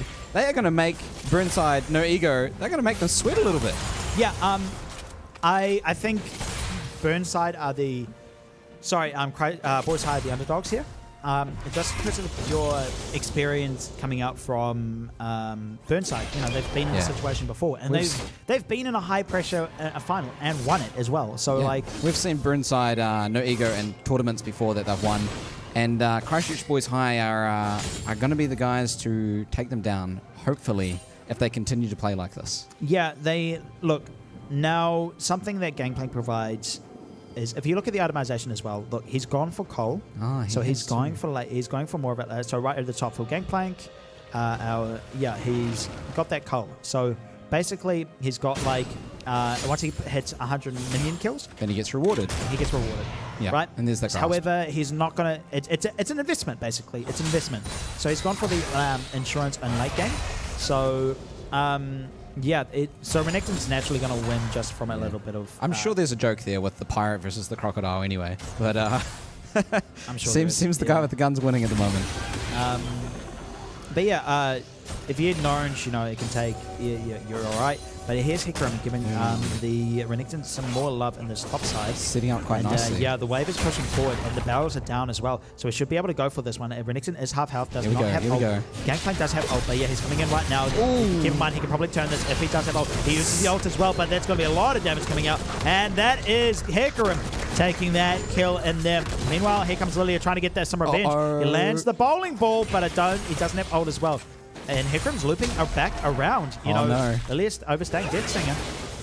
Looks like we've We're gonna got try to get this tackle. venison on the menu. Yeah, definitely. And that's going to be the Onslaught of Shadows as well to follow that one up. The Conquer procs as well. She just gets away.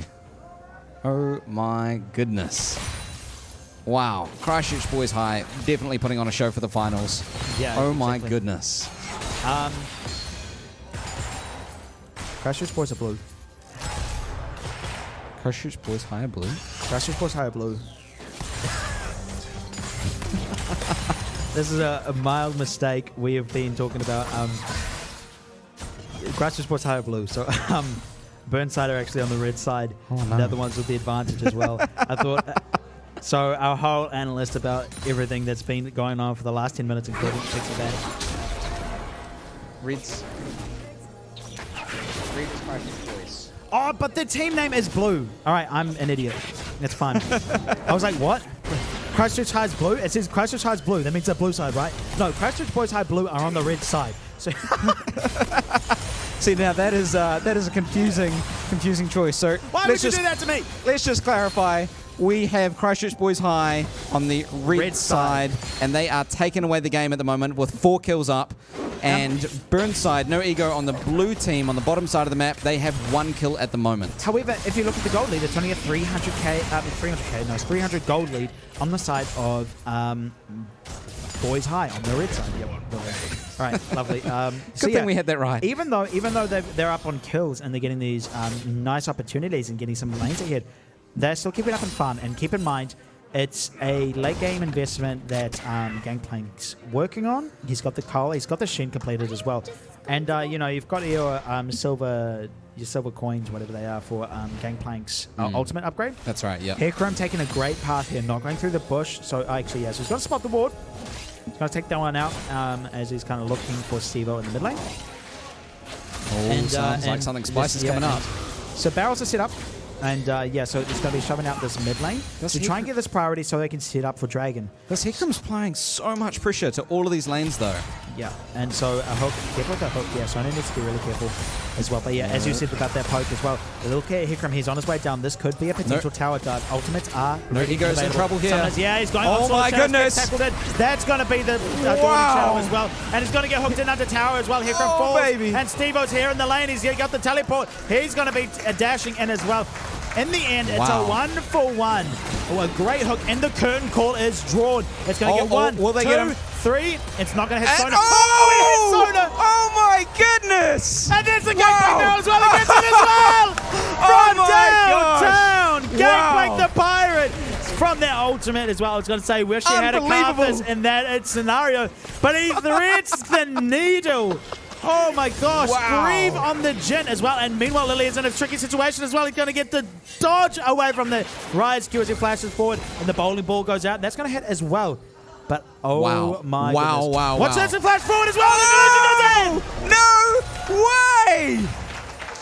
And they are striking back. Stevo on the Lucian as well. Woo! No Ego say no way to Boys High. You are not taking us down that easy. We are getting back in the game. Yeah, and now they can set up for this Dragon super easy. Look, they've got a 1k gold lead now. now that they've gotten those kills. And yeah, it's just it's just the it's the retreat from that. Yeah, so This is so exciting to watch, man. Yeah, This exactly. is brilliant. and so now they get this dragon, so they get the a little bit of bonus damage for the Infernal Drake, for those who don't know. So it's just a small bonus, but it's, again, that one step to the big buff when they get 4 dragons. And that is Burnside No Ego taking away that dragon. Yep. So yeah, they've pulled this game into their own hands a bit. And look, Gangplank's 35 minions off from that coal, so he's going to get a little bit of a gold spike quite soon as well. And that was an awesome ult. That was that's crazy. clutch. That was crazy. I cannot wait to see if they can pull out more players like If you're that. against a Jin, though, like just if there's a curtain call against a Jin, they can find the bullet. They can thread the needle. So you need to be just stand still. If there's no one coming around, just stand still and wait it out. Yeah. Because he's just waiting for the opportunity to actually thread that needle, and that's what he did. So there's excellent play from Grieve. But is that curtain call with no vision though? Look, I think you get vision when you land a bullet, right? We already knew Hecarim was coming. Like Hecarim came down as well. We didn't know where Lilia was, so I think the play was to run to the hills. But now Ryze is coming up. He's probably got the ultimate ready, so he can come from this gank. But yeah, Gangplank gonna come in for the ward. The top side. Interesting. Rip is a bit suspicious and skeptical of something happening. Yeah, he's got that ward in, but it's not actually going to find anything. And meanwhile, on the bot side, it's just a bit of damage onto this Blitzcrank. He's forced to recall, which means they can shove this blade out. Why are you staying? You don't need to stay. That Blitzcrank is very, very low. He is playing a risky game. No ego. There's no heal on the side of Jin either. So he's he's baiting in the Lucian's coming down. So he's just playing it safely, and he's just playing it. I wonder if Christchurch boys will take the bait.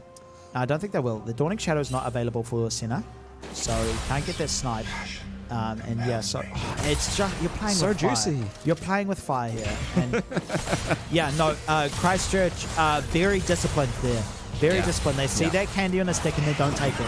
Yeah, right? well done. So they're not sure where mid laner is, but however they don't know where the jungler is. But now that Blitzcrank has gone, it's a 2v1 situation. So even with Lilia coming in, it'll only be a 2v2 and Jin's half health and he has to be forced to back, which gives a lot of agency over to this bot lane. See, and that's just what you get with a Senna Sona bot lane, is you're just going to get a lot of poke. And that's why Blitzcrank sitting there on Burnside is having a bit of I can't trouble. believe they let Flower Girls Sona through. Yeah, that was... That's their one mistake in the draft they've played in this whole tournament. Is if they let that one through, it's just so proficient on it, and it's just. I mean, if they were down for a challenge, they'll definitely ask for it. Yeah, I don't know. I'm just skeptical if you needed to put that much emphasis on Death Singer. Like, look, there was 5 bans targeted at him, and he's still playing really well. So you can see here the Blitzcrank is roaming around to mid lane to help out Lucian. You've got the Hecarim and Ryze roaming around as well. Everyone is just looking for an opportunity to try and get ahead. Yeah, exactly. And look, yeah, I've been talking about Burnside before a lot as well. Is they were playing through Karthus last game, and now they're playing through the mid lane and Stevo. So any player on this roster has the potential to carry, and just depending on what they can do for late game scaling. Slice and dice out. Yeah, so he's gonna get that dash out, and but now, yeah, Ryze and Hecarim know that Lily is up there. They're gonna go for the 2v3. Oh, They've no. got priority in the mid lane, and here they come. Yeah, No ego might be in trouble here. yeah, exactly. He's gonna get that spin from. Oh, actually, Okay. Ryze just says, "Nah, we're good. We're alright." But he's. Oh yeah, I guess you're gonna have to force the flash. That's huge. That is really huge for them, because now what they can do, yeah, exactly. No, that's good, yeah, because they forced that flash out. Now they can set up a Rift Hero play, because the jungler is gonna have less resources to contest it. So Lilia without flash means that she's not going to be able to make any, without the irony, big flashy plays, right? She's not going to be able to come in, hit her Q into a team-wide sleep. And that's all because Christchurch boys have pincered them and gave her no choice. Yeah, and we saw that Lilia, if you've got the follow-up, is a really, really good champion. Absolutely. And from the glorious team that is TSM, going 0-6 as the first seed, we had that speaker, great 5-man Lilia ult, and then TSM were like, I wonder who that's for, and just didn't follow up on it. So yeah, it's really important that although if you get those picks, you need that follow up, and that's what the Gangplank's going to do really well, and Illusion as well. And you've got the long range support from the Jin as well, which is, I think is why they chose it. Again, that late game. that cannot be said loud enough, right? That's where the team's communication comes in really, really important, because you get one player who's really, really strong, they come in and they put the entire team to sleep with their ability, but they need to have the really clear communication and the practice and the synergy with their mates to be able to follow up and take out the enemy team. So something you won't see on your screen here is actually, there'll be a shot caller. And so, of course, it's like having too many chefs in the kitchen, right? You can't have too many people saying, this is the play we're going to go for. Because if one person says, I want to grab this tower, and the other one says, I want to grab this dragon, the team's going to split, and, you know, they're going to be talking about what to grab, rather than just grabbing one of the objectives when either is fine. So I'm a big believer that a shot caller is a really it's better to follow a bad decision than not follow at all. You know, it's better to follow as a team. Definitely. So they'll have a shot caller that'll be in game saying, look, these are the objectives we need to go for, and you know they're looking for the Lilia, and he's just going to jump his way out of that one.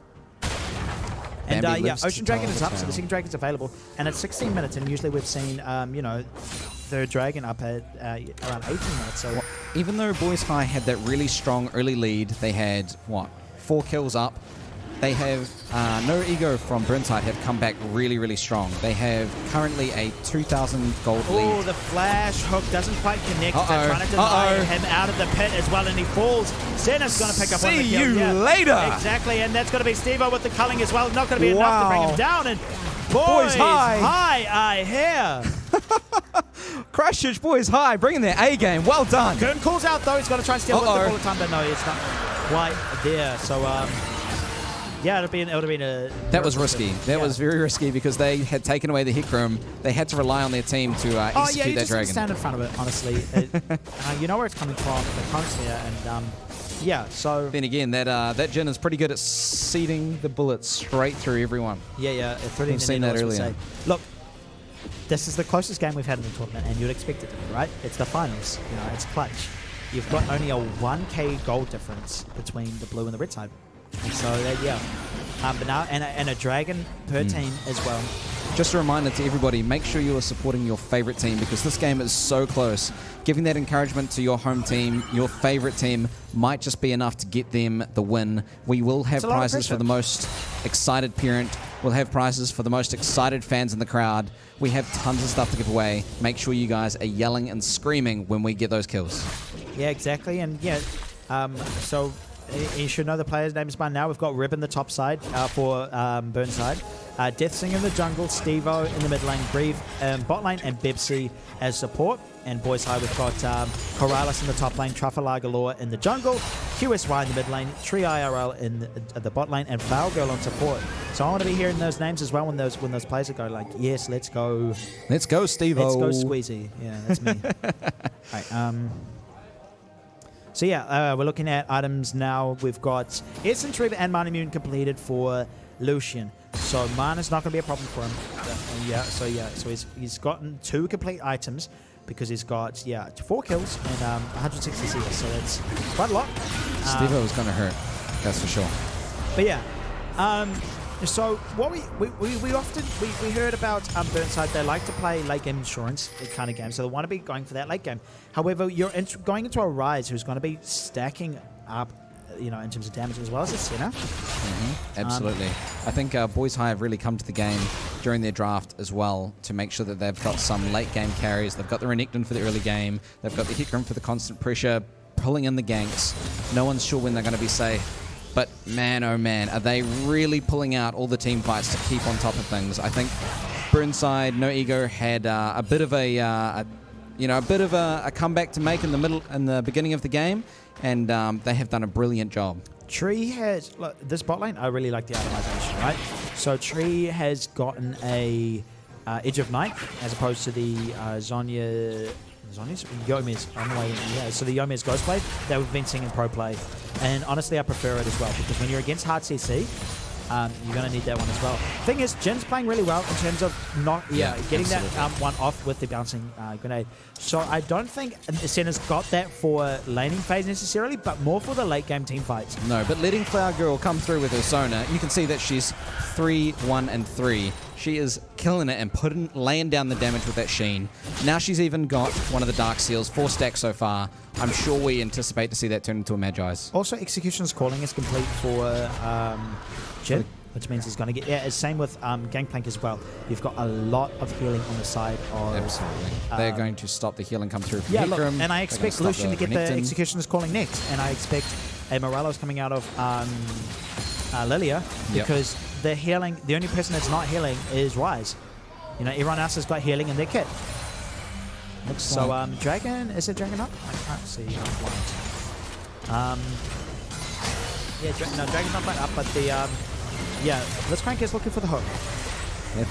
If we can get Burnside No Ego to land a hook, then we're going to have a bad time and put Boys Yeah, High we saw at the back start. You know, behind. he's been looking for these ones constantly, and I think so what Jin is doing is placing traps where Burnside would be looking for a hook. Now this is where roaming support comes in as well. He's going to try and find a pick as well. He gets the hook as well. That's going to go in as well, and that's going to be huge coming out of that. The culling goes massive. He gets out. No, he doesn't. The ignite gets him. Wow. The ult is not enough. And he falls there as well. Well done on that hook. Oh my goodness. Bepsy pulling through, making sure everything lands just as he needs it to, and helping out his Stevo in the mid lane. That is a good play from No Ego. Yeah, and I just want to ask the people behind the scenes are doing a great job. Oh, speaking of great job, that's a massive barrel. Keeping an eye out for these fans. You know, we're invested in the game. We're right into it, so we can't exactly see too much of the events. So we want to be able to reward the ones who are really showing in their support with these spot prizes as well. So if I ask Ella and Danny if he's around there as well to have a wee look around for who's really screaming their hearts out for this. See you later. And that's Flower Girl picking up that kill. The hook goes wide. The curtain calls there. Can he thread the needle? Oh my goodness! Tries to flash away from that one. And that's going to be that kill, yeah. And now Senna's in a key situation. It's a lot of healing. That's a Hecarim coming down. Onslaught of Shadows fares him into the center as well. And now he's going to be snared up from the Jin. Teleport's coming down from Gangplank as well. Ult should be following very shortly as well. That's going to hurt. Oh my gosh, look, Hecarim's trying to hide. Oh my goodness. And run, horsey, run. Where are you trying to go? It's 2 tower shots and the third isn't going to be done. And Grieve. Oh my goodness. Burnside's Grieve is so good. They're just going to leave him. They're just going to to get away. No, look, the bowling ball. Oh. Doesn't get it. So close. No, I like that play. It's because it's instead of wasting time to go and chase that. Exactly. They get that drag. As I say, look, a kill is as good as getting someone away, but you just get the gold. So forcing the Hecarim to back means they get their free dragon. Yes. I mean, this is intense. This is right really at the beginning clutch. there, Sona, Flower Girl, picked up the kill. She's got tons of damage to lay down on. But Grieve on Burnside... Grieve, the player, on Jin, playing Jin on Burnside's No Ego. Man, does he know how to sew one of those bullets straight through his ultimate, hitting he's Sona. very accurate as well. And I reckon... I don't know. It's a tricky situation in Sona. You've got to be trying to get that dodge on, but I think it was a panic flash, because now the flash is not there. The flash crescendo isn't available, and you're losing a lot of mobility. So it's a big cooldown to not have. That Hecarim is counting his blessings. He's pretty pleased that the bowling ball didn't hit him and he got away. Yeah, just getting that in time. And so, oh my gosh, there's a crescendo going wide thanks to the flash as well, and that's going to be Hecarim dodged all the shadows just to get away from safety, actually. Culling doing a lot of damage as well. Teleport is coming in as well for the Rise, but that's just going to be used to get back into lane, I guess, because, now he's, now looking to siege this mid lane tower. That is Boys High laying down the pressure. They are taken over this game. They are putting the pressure in that mid lane, opening up the map. There's no more tower for Burnside's No Ego to hide behind anymore. but this could be anybody's game. It is so close. We have 9 kills to 10 kills. We have 2 dragons over to Burnside's No Ego and 1 ocean dragon over to Boys High School Blue. Yeah. Now, there is a 1k gold differential between these two teams. Yep. We see that No Ego has 9 kills, but they have 1,000 gold in their pocket, which means that they're just going to have a smidge bit more damage behind them with those items that they've bought with that gold. I wouldn't say it's a huge lead either. No, Like, Blue it's is very close. So if you're looking at like full items complete, everyone's hit about 2. Yeah, Gangplank's like the only one who's just behind because he has to go out of his way to buy the Executioner's Calling, but also Trinity Force is really expensive. So he should, he picks up the Essence Trigger now. So yeah, now everyone's hit their 2 item power spikes as well. Other than Sona, you could argue, but Lichbane's got to be huge for it. Lichbane is going to hurt heaps. But we have Senna, who's finished her Mun Immune. She's got Rapid Fire Oh my gosh, she's Cannon. got 3 items now. She's got 3 items, and she's got the cloak around her, preventing any CC from coming through. Any ability that's going to hit her. The ability that's touched, it's going to knock that So that's one going to really help with her any mispositioning. If a Blitzcrank is going to go throw out his hook, it's going to save her just for But a that means you need to be really diligent on blocking the, the Jin RWs. There is a lot to dodge. We've got a Gangplank ult coming through. We got Lilia's Sleep. You cannot dodge that. That's just, that's a nuke, you know. That is coming in. Yeah, You global. can't matrix step your way out of a nuke. That's just going to be right in your face. At the moment, I think the game's going to slow down a bit until Dragon spawns. Because I don't think they want to fight over Baron because no team's strong enough to do that just yet. No team is going to be impatient enough to just go and make things happen either. Because we're at the 25-minute mark, so it's the part of the game. So this is like in the mid game. That if you're making one of those errors, for example, if you're good flash and dash from Steve-O. That's really well played from Steve-O as well. But he's looking for a hook anyway. So if you're caught out in these picks and in the spot lane, you could be in that small lead can go into something that was big. Such a solid preemptive flash from Grieve right there. Yeah, I mean, it's very needed. So the bot lane tower falls for on the side. Advantage going to Boys High. So they've gotten all the outer towers by mid. I think they've even got mid as well. Yeah. So we've got Mountain Dragon spawning in 40 seconds, coming up very, very shortly. Yeah, and this is Boys High, red side. They are going to have priority to hold down on this dragon, and it is going to be Burnside's No Ego contesting. Yeah, now with 3 towers down, that opens up the map quite a lot, especially for your Hecarim. You're going to have a lot more of agency to be able to take some of these camps and get these deep wards in. And so that's going to be really important. Yeah, good job from Senna to deny the blast cone. Christchurch Boys High have done a brilliant job. They came in a little early. They placed all their vision down. They know exactly where Burnside's... Renekton waiting next to that wall and to really contest it. But they want to be able to try and get this. Now, Blitzcrank, I think it was needed going to try to pull the jungle, but it's going to be too late. Call goes out as well. So flash over to try and steal this. And then he doesn't instead. Yeah, great decision making. Great decision making, I have to say. I don't understand the teams that are really who will put their life down to contest this small dragon buff, right? It's only the second dragon. It's just going to be a small buff as well, but they're just going to be there in case a fight were to break out. Burnside No Ego here are playing the right game. They're making the right decisions. They're not playing too greedily, and they're not contesting things that they don't need to. Yeah, that's exactly right. And with both teams like that, it's a best of one, I might add as well. Often, if there's a lot on this game. Yeah, in terms of our plans for the future as well. If we hope to run more of these tournaments, you want to be able to give these. Imagine if we have 3 of these games. That'd be amazing if we have the opportunity to have a best of 3 and actually see what these players are like in the I couldn't agree more. Yeah, I couldn't agree more, and we are so excited. This is our first esports event that we have worked together with the Christchurch City Council and all of our sponsors, bringing everything together. We are so pleased with the turnout. We are so pleased with the sponsors. We are so pleased with how these games have turned out so far, and we really want to make sure that we can run these more in the future at a much bigger scale. So if we can make sure that we get everybody on that live stream, we get everybody cheering in the crowd, it's just really going to pull through for more effort for next year. Yeah, and probably means more giveaways in the future as well, wouldn't it? Without a doubt, mate. I'm sure PBTech will come to the party with that. Exactly. So yeah, stay hyped as well for that one.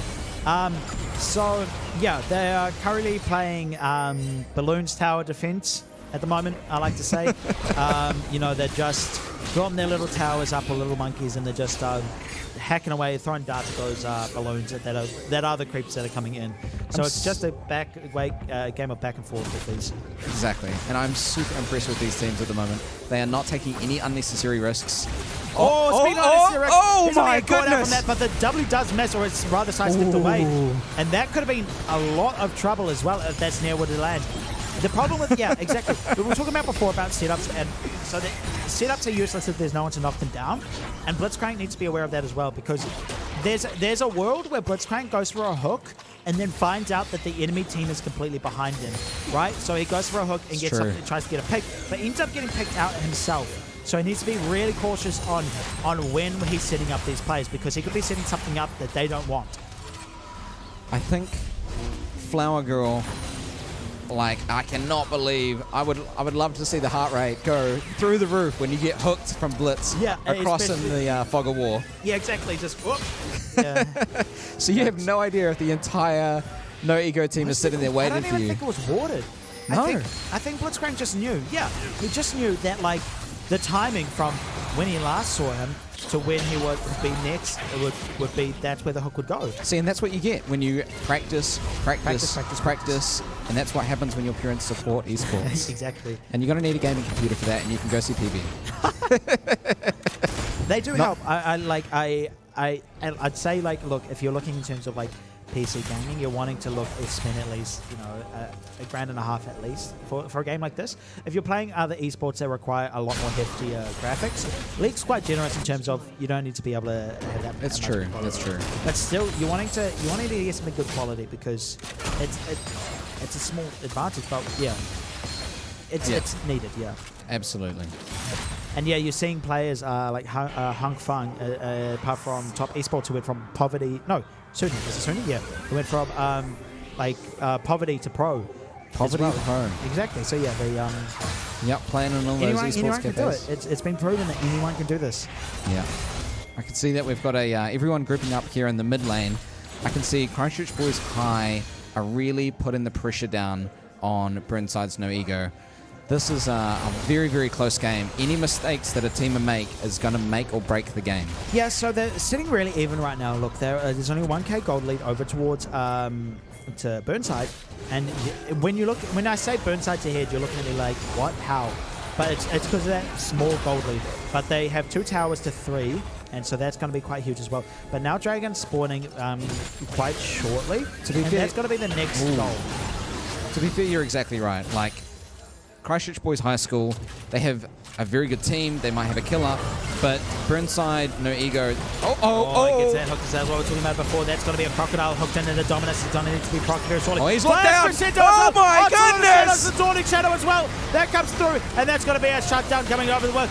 Rise flashes forward to go and get some more greed from that one as well. Oh, no. Crocodile's here, and he's angry as well. He's got that rage. Slice and dice in the back line. Blast cone out of there as well, and that's going to be a Centaur kill, a team kill there as well. Christchurch Boys High really flexing there. Previous Wounds is going to do nothing to that Renekton. He is going to clean what up. I was talking about. If you're sitting there as Bepsi, you don't want to hook a scary crocodile into your team. You're using a lot of resources on, like, the front line. However, if you got that Sona, if you got that Senna, that's a different story. Now, Rise has Seraph's Embrace and Sonya's. So the defense on him is immaculate, as well as Frozen Heart. So it's a fully defensive item build. And that's exactly what you want when you're going into something like a Blitzcrank. Absolutely. Get your hook. See, that's the thing with Blitzcrank, right? Is you're going fishing. And as soon as you throw your hook in and you catch one of the squishy people... You don't want to catch a piranha. No, you do not want that big crocodile at the end of your hook. I tell you now, because that is exactly what is going to happen. Your Renekton is going to come through and slice and dice up your team. Yeah, that's right. Look, and it was played. The timing was really well. He said, like, look, I'll wait for the re-engage as well. So that team played exactly immaculate from Boys High, and both teams are playing incredibly well at the moment. To be fair, that Renekton on Christchurch Boys High, I thought that was quite greedy going straight back in, but man, he got the lifesteal and then he got the right flash out. Because of Colin and as well as his Blade of the Ruin King, so it gives it. Yeah. He doesn't quite have death stance.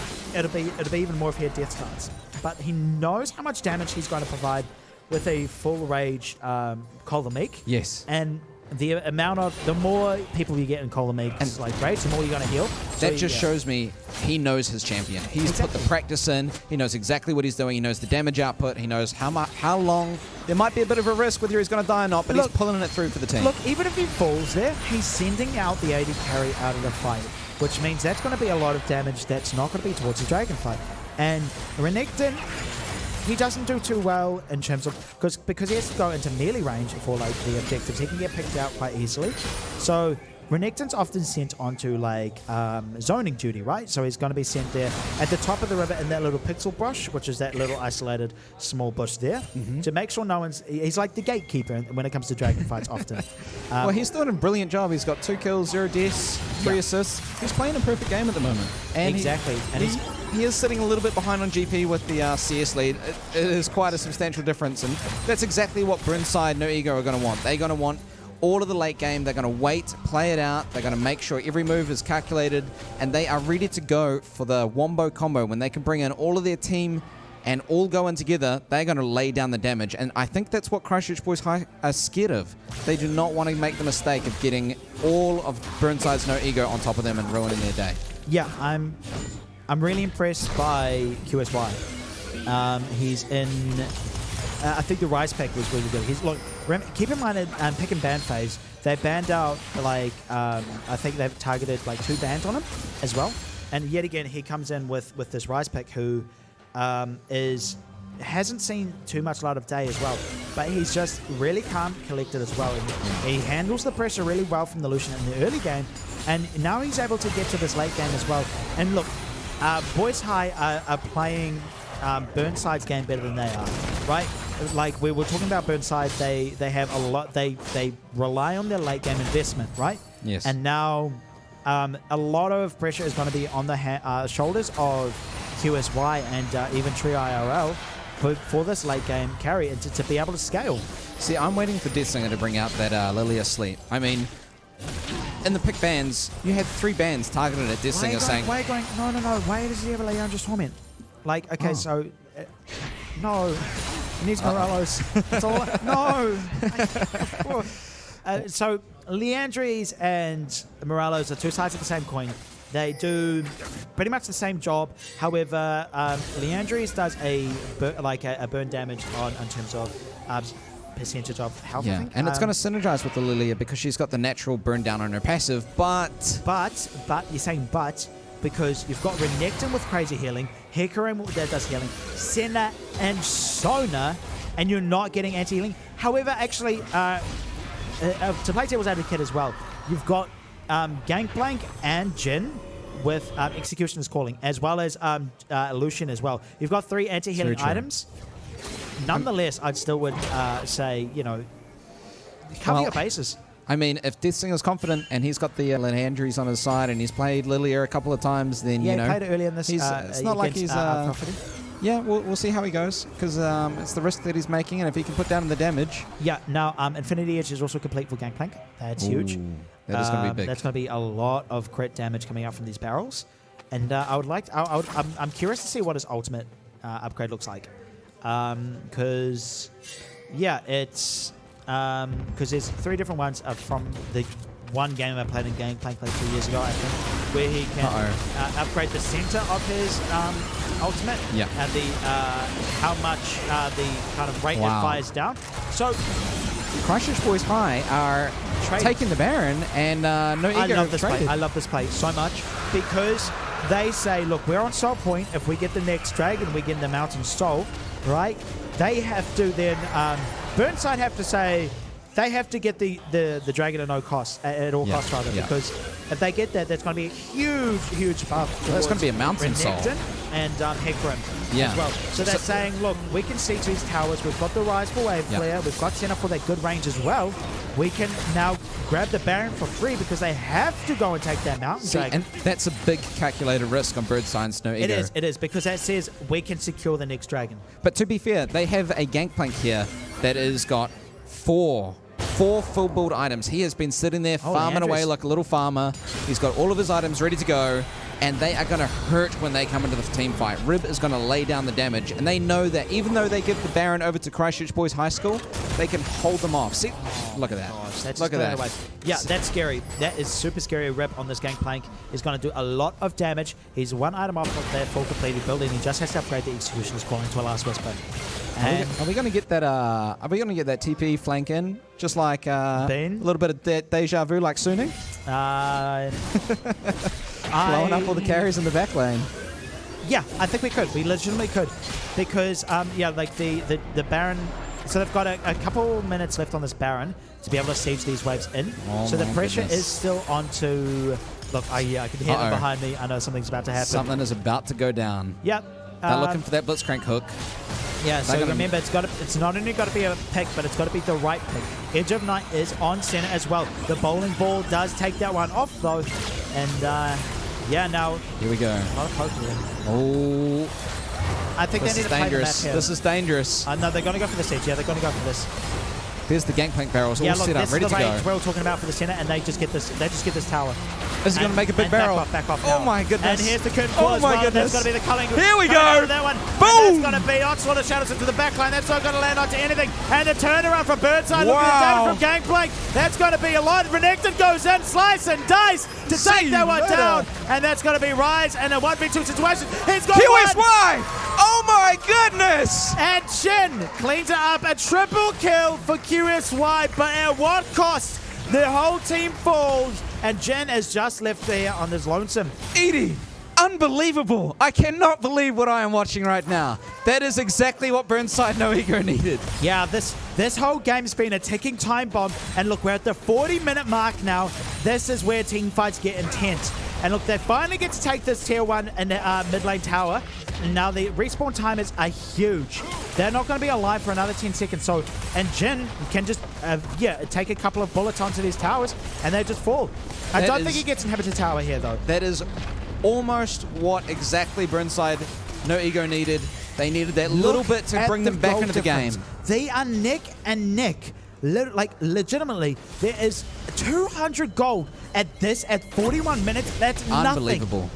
It's nothing, basically. 3 dragons either side. The next dragon is going to be soul point for the mountain dragon. And that's going to mean a lot as well, because that's going to be a lot of defensive stats going over towards. So the mountain soul gives a small shield out of combat, right? And so that means you're going to have a little bit of a buff going into those dragon fights. See, and for everyone at home, this is the stage that games get to. It doesn't matter about the beginning, the middle, it is now the end. Everybody has got... It's high stakes as well. It's high stakes. Yeah, you've got, and full build available for QSY as well. Yeah, it's so hard. It's so difficult. They're going crazy. Nothing's happening. And it's like 30 seconds, something's definitely happening. Something is about to go down. We are either going to see a big win for Burnside or a big win for Boys here High. It is as well. The silence as well. Here's the hook. Oh my gosh, the dominance proc as well. He has to walk his way out of that one as well. Lucky. Yeah, keep your eyes on Jin. That's a lot of damage as well. Curtain call is drawn as well. That's just going to be a little bit poke. It's going to slow down as well. Blitzcrank's looking for the hook as well. He finds QSY. He's got him. It's going to be a bit late as well. But there's a dominance as well. Culling goes in as well. Sarah no way! Longer as well. Sarah into the back line. Sarah goes to the onslaught of shadows. He's going to try and take down. No Ego. Turn it around! Woo! That is a 4 for nothing. Oh my goodness! And they're going to storm the base. They don't give a crap about that one as well. And that was awesome synergy coming out from Pepsi and Grieve as well to find that one. And perfect. Yeah. Perfect. Oh my goodness. Too tanky. It's too tanky. The tower's too tanky. Tower's too strong. Tower versus Deer, Tower wins every time. Is this going to be... Yeah. And they do it. They can end the game right here. We are done. Everyone, give it up for Burnside. No Ego. They are your Christchurch City champions as well. Congratulations also to Boys High for putting up such a fight for that one. And this is what we like to see. And for those people at home who don't understand esports as well and what it's like to be in an arena like this, in a clutch game, in a situation like this, when all it comes down to is that one fight. This is what that feeling is. That's those goosebumps as well. And so congratulations to both teams as well. We'll get some awards coming out as well. But give it up for both Burnside as well as Boys High. Played incredibly Well today. done, boys. You pulled it through. And we'll have a chat to them just now as well, and we'll ask them a bit of interviews. We've just wanted to have a quick chat. We'll have a quick chat about the kind of game itself, that very intense one that it was. Like my voice, you can see it's breaking. There's so much talking. But yeah, that's my voice at the moment. So we'll grab a couple photos and interviews, and then we'll also see what's the esports kind of thing like, and how do we get into it. You know, because if you think you can take on Burnside Ego, we want to see at the next tournament if we have one. Exactly. Who is going to be the team to take down Burnside No Ego? And of Christchurch course, Boys High. If you're Boys High as well, you're back to the drawing board. You're like, we got this. We know we can get these guys next time as well. So they can walk out of here with their heads held high as well. They played really well to here as well. And so we'll grab a quick photo and then interview as well. Unbelievable. So close. You know, I heard the crowd going absolutely mental. Yeah, so I'm going to make sure. I know there's some crazy parents out there, super supportive. We're going to make sure we get these prizes out to you. I'm going to put a couple aside. Oh my goodness. Hang on, can you get the graphic up? How do I do this? Just 1 second. There we go. And Oh shit, where's the... here we go. Which one do you want? Yes, and then this one? I've done it again. You can do it. Yeah. What have I done? I've screenshot it. Go, annotate now. Okay, cool. And we have a winner. Burnside, No Ego. Get out of there. All right, yeah, we'll go. We'll go red because it's a green logo.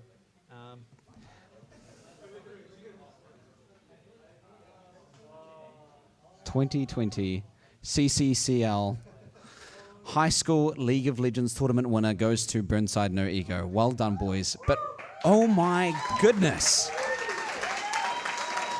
Oh my goodness. Did Christchurch Boys High put up a fight?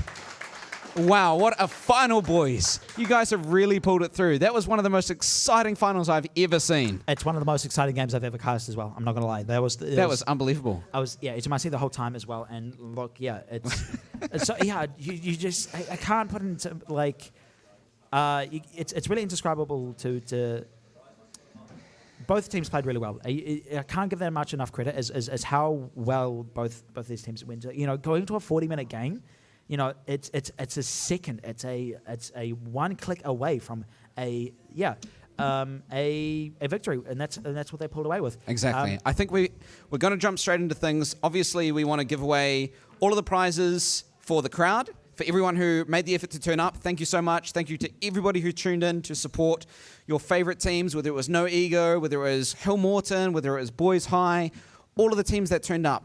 You know, thank you so much, because we wouldn't be able to do this without the players, without the sponsors, without the supportive crowd. Yeah, so I see you guys, yeah. Thank you.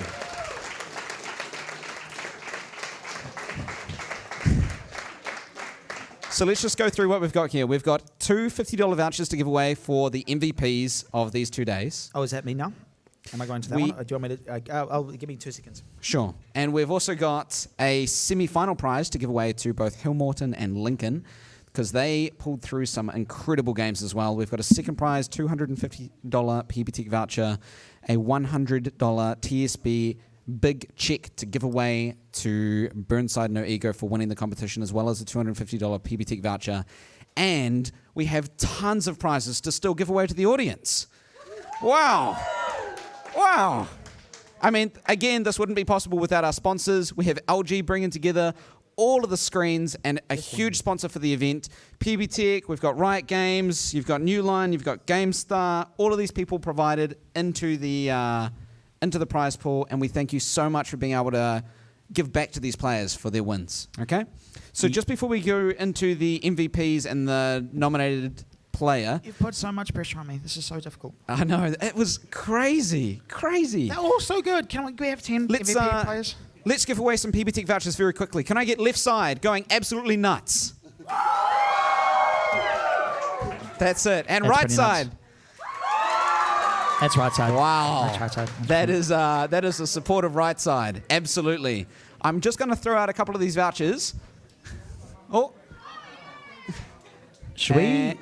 Should we let the audience? No, we can't actually. There we go. And I'm sure left side deserves a couple of USBs. Oh, USBs, I'm sure. Yeah. Absolutely. Those USBs are pretty. 16 gigs. Yeah, 16 gigs. It's not shy. Oh, and that goes into the left side. Did I hit someone on the head? Yes. Rightio. Okay, so we have Sorry.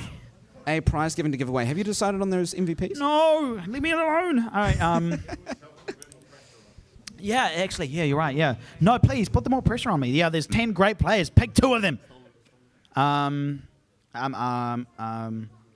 just want to get Yeah, so I did have an honourable mention as well. So it was a player that didn't make it to the final stage as well. So we want to give away this mouse to them as well. And it was basically providing the most excitement from day one. And that goes to Sorry Maker from the Jacks from 369. Yeah, so in our first game as well. Right. So Sorry Maker, well done as well. We'll grab your photos there.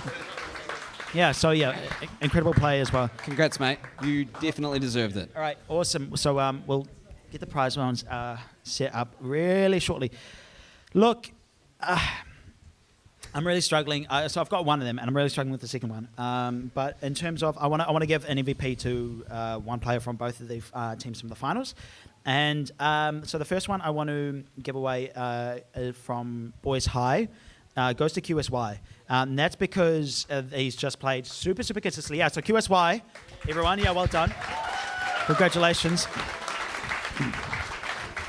He played, look, this guy got a pentakill on Zoe as well. He was insane in the first 2 days as well. Completely bonkers. And when his back is against the wall, especially in the finals as well, he's still playing super consistently on this rise. So yeah, definitely congratulations. So that's what was $100? How much was the PBTech voucher? I believe the PBTech voucher is $500. Ella, you might have that voucher? Awesome. Yeah, I'm gonna cheat. I'm gonna cheat a bit with this one because Just get a... I want to. So I'm gonna give these $20 gift cards for the honourable mentions in terms of no ego, and yeah, because they're a team that can play through any kind of player, right? And it's a team that's so well, it's really hard to outline one of them, right? But I think something the most in terms of consistency we've seen as well, and especially on the Carthus game, it goes to Death Singer for me as well. For the MVP for that one, it goes to Death Singer. Well done, man. But I also want to done. give one, also well done. Yeah, congratulations. Congrats. And do we have any other honourable mention ones? Is that the $50 one? I think you might have given the $20 one. Death Singer. Have you got a $20 one or you got a $50 one? No, yeah, you get a big boy one. All right, there we go. Is that the $50 one here, mate? Just come around this side. Yeah, come around that side. And the other one goes to, of course, I'm going to go Grieve in that last game, absolutely insane. So well done for that one as well. So this one, honourable mention goes to Grieve.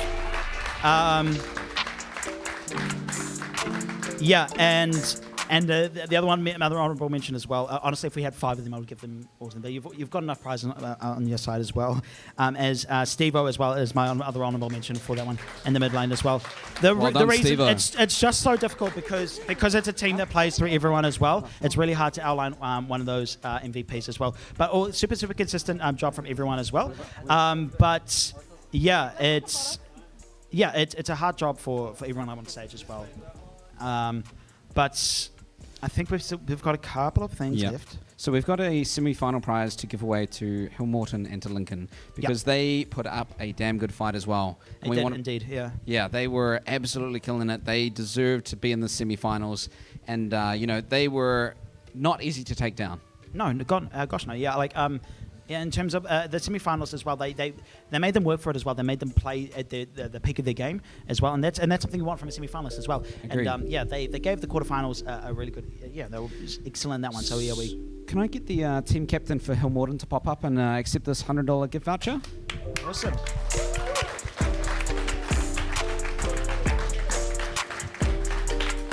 Well done, mate. Well done. And then again. So we'll grab the representative from Lincoln High School as well. Do we have a Lincoln High? Oh, have they gone? Yeah, we've got one Lincoln High School. Yeah, so we're for 12. Lincoln High. Well, yeah. So yeah, and they get the All other yours, mate. semi-finalists. So yeah, congratulations Well to yourself as well. Yeah, good job. Really good work. And yeah, so that's going to move us on to. Is that our second place? We're going to second place now. And so, Yes. yeah. So yeah, We second have place. Second place going to Christchurch Boys High. Oh my goodness, I just can't get over that last game. It was neck and neck the whole game. But yeah, so yeah, for second place, $250 PBTech voucher goes to Christchurch Boys High School. Well done, boys. Well done. Now, of course, we were. They were also, from my opinion, somewhat tournament favourites. They have been practicing really, really hard, and they've been a team for quite a long time, and they've got that experience as well. And it sure showed in the really intense moments as well. And so, for our first prize, we've got the TSB check as well. $500 check. Yeah, $500 check, a $250 PBTech voucher, and the trophy, of course. Give it up for Burnside College. No ego. Well done, boys. Come in.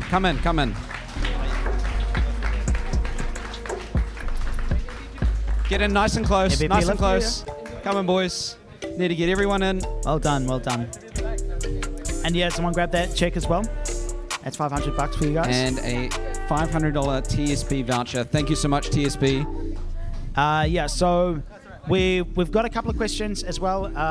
We're gonna so we've got all the photos there. Once we've done that, we'll just have a quick interview with everyone as well, in terms of how you're all feeling in terms of that, how the game went as well, and then we'll have a few questions just specifically about the esports industry itself and how you kind of got yourself into this. If you want to take it away, Edie, with some of the questions about the game. Yeah. So first and foremost as well, look, I think you knew your opponent quite well in terms of targeting out QS1 in terms of the Zoe and the Cassiopeia as well, and then you really forced them onto something quite uncomfortable, which is the Rise in a weak kind of matchup, if that makes sense. And then, so we've seen that you've played through the mid lane through Stevo, as well as playing through the jungle, but this time you had to shift your attention to bot side. And kind of when did you kind of realize you had to make that click in terms of really playing through Grieve on the Jhin? Who wants to take that one? I got a mic. I always play weak side top, so I'm always first pick, right? Like my champion is always first pick. My champion's always first pick, right? Yep. And so we just give counter pick to our bot lane, and it's over. Like we win. Right. I don't lose lane, so. Yeah, because we saw in the Champions League as well. They showed both of their carries, both their bot lane picks at the start. So did you just kind of know from there, like, look, we're going to go for a hard engage, like that Blitzcrank with that pick potential, and then following it up with that. I was a little bit. I wanted you to tell me a little bit on that on the Jhin pick as well, because I was interested to see how. That was the selection going with the kind of Blitzcrank, because you would expect a bit more burst or a bit more mobility maybe. But what made you go with the Jhin? It's just our AD carry's best champion. He's just the best at it, yeah. There we go. Comfort picked at its finest as well. Well, we want to say huge congratulations for the win as well. Thank you you. guys played. You guys showed up when it was clutch as well. Can you just run through what those like final moments on stage felt like? You know, when you won that team fight and you got that curtain call out and you got that hook onto the Rise. What's that adrenaline feeling like? I was shaking. Yeah. I think you could hear me, right? I was screaming end, yeah? Yeah. Yeah, you could hear me, yeah. So yeah, awesome. Yeah, we love to hear you on stage as well and all the excitement that it brings as well. It really hypes up the crowd. But yeah, one more time, everyone give it up for Burnside. No ego for this one. Congratulations. Right. So We'll squeeze you in, guys, a little bit so we can be in the camera. So we just wanted to ask a couple of questions regarding esports, right? So esports is exactly why you guys are here. It's a really exciting opportunity, obviously a personal interest of all of yours.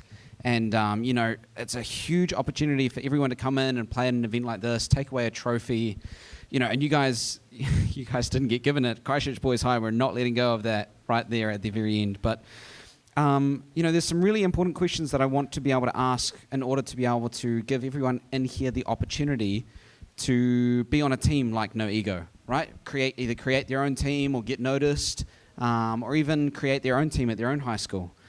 So in terms of the school support, Burnside High coming through, where's the support come from? How do you guys manage to build a team together? I think our teacher played a big part in it. Mr. Creswell really, a few years ago, I think he pushed for a League Legends club, and so that's where it started, right? You have to get your school to support esports, yeah. And yeah, a follow-up question on that one as well. I bet it's like it's quite a prideful feeling as well, because there's a lot of spotlight goes onto our traditional sports and things like rugby and football. And how does it feel to be able to bring home like these titles and these actual the actual success back to your school as well, and saying like, look, thank you for the push and thank you for the support. It feels amazing, yeah. It's just like as any other sport would be, It's just we won, we're the champions. We did it. Yeah, congratulations.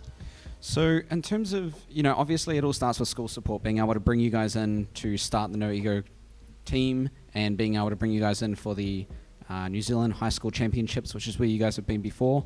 And that's where you guys pull a lot of your experience from, right? From the High School Championships? Yeah. We've been playing for a long time, like almost from the beginning of the year. We've been playing in the high school league every Wednesday. So that's really helped our team come together. Nice.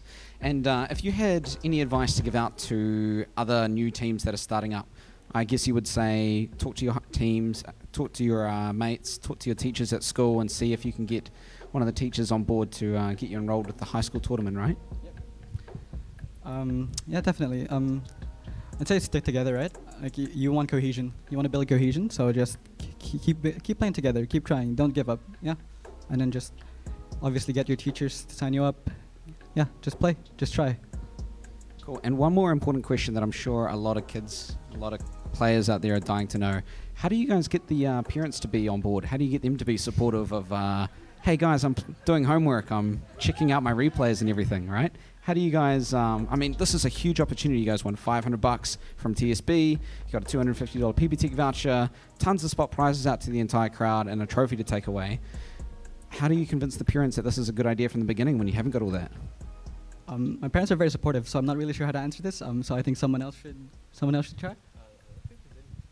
Okay. So I think all of us, all of our parents are supportive. So I think I would say probably start with the grades. I think like with your school grades, you have to be getting good grades, or your parents obviously won't allow, right? And then after that, maybe start showing them that esports is like it's getting bigger. It's an industry. It's growing. Yeah, I think there are opportunities. Yeah, I think you can also if you've got that proof as well. I mean, when you're looking at like, look, there's tournaments, there's money involved as well. We've got this actual like chance as well. I want to be able to push for this as well, and something I'm passionate about. I think that's that kind of side you can really kind of turn the parents' favor as well. But yeah, make sure it's something that you've got that support on as well, and rather than. It's much easier with the support rather than doing it rebelliously, is what I'm trying to say. I think you mentioned a good point, right? Good grades already, good work. And then it's just like playing soccer or, football or rugby, table tennis, whatever you guys are into. It's an additional sport. So putting in time to practice with your teammates outside of school on a Wednesday night, or, practicing, around during recess and lunchtime and things like that is important too. But yeah, thank you so much, guys. We really appreciated you guys coming in, and congratulations. And once again, everyone, no ego from Burnside High School.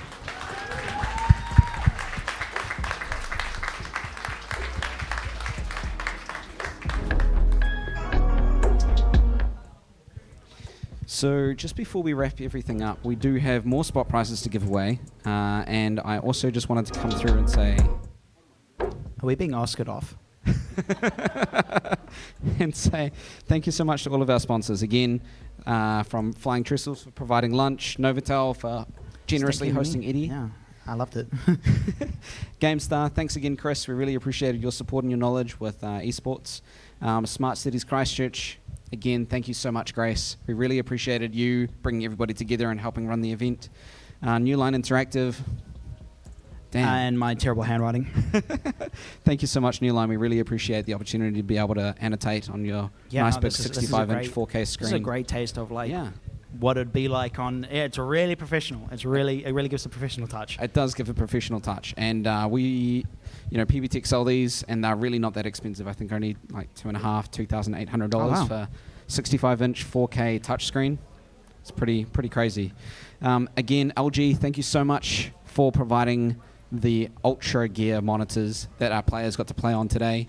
Unbelievable quality, really buttery smooth screen, and that's what helps QSY land those pedal stars.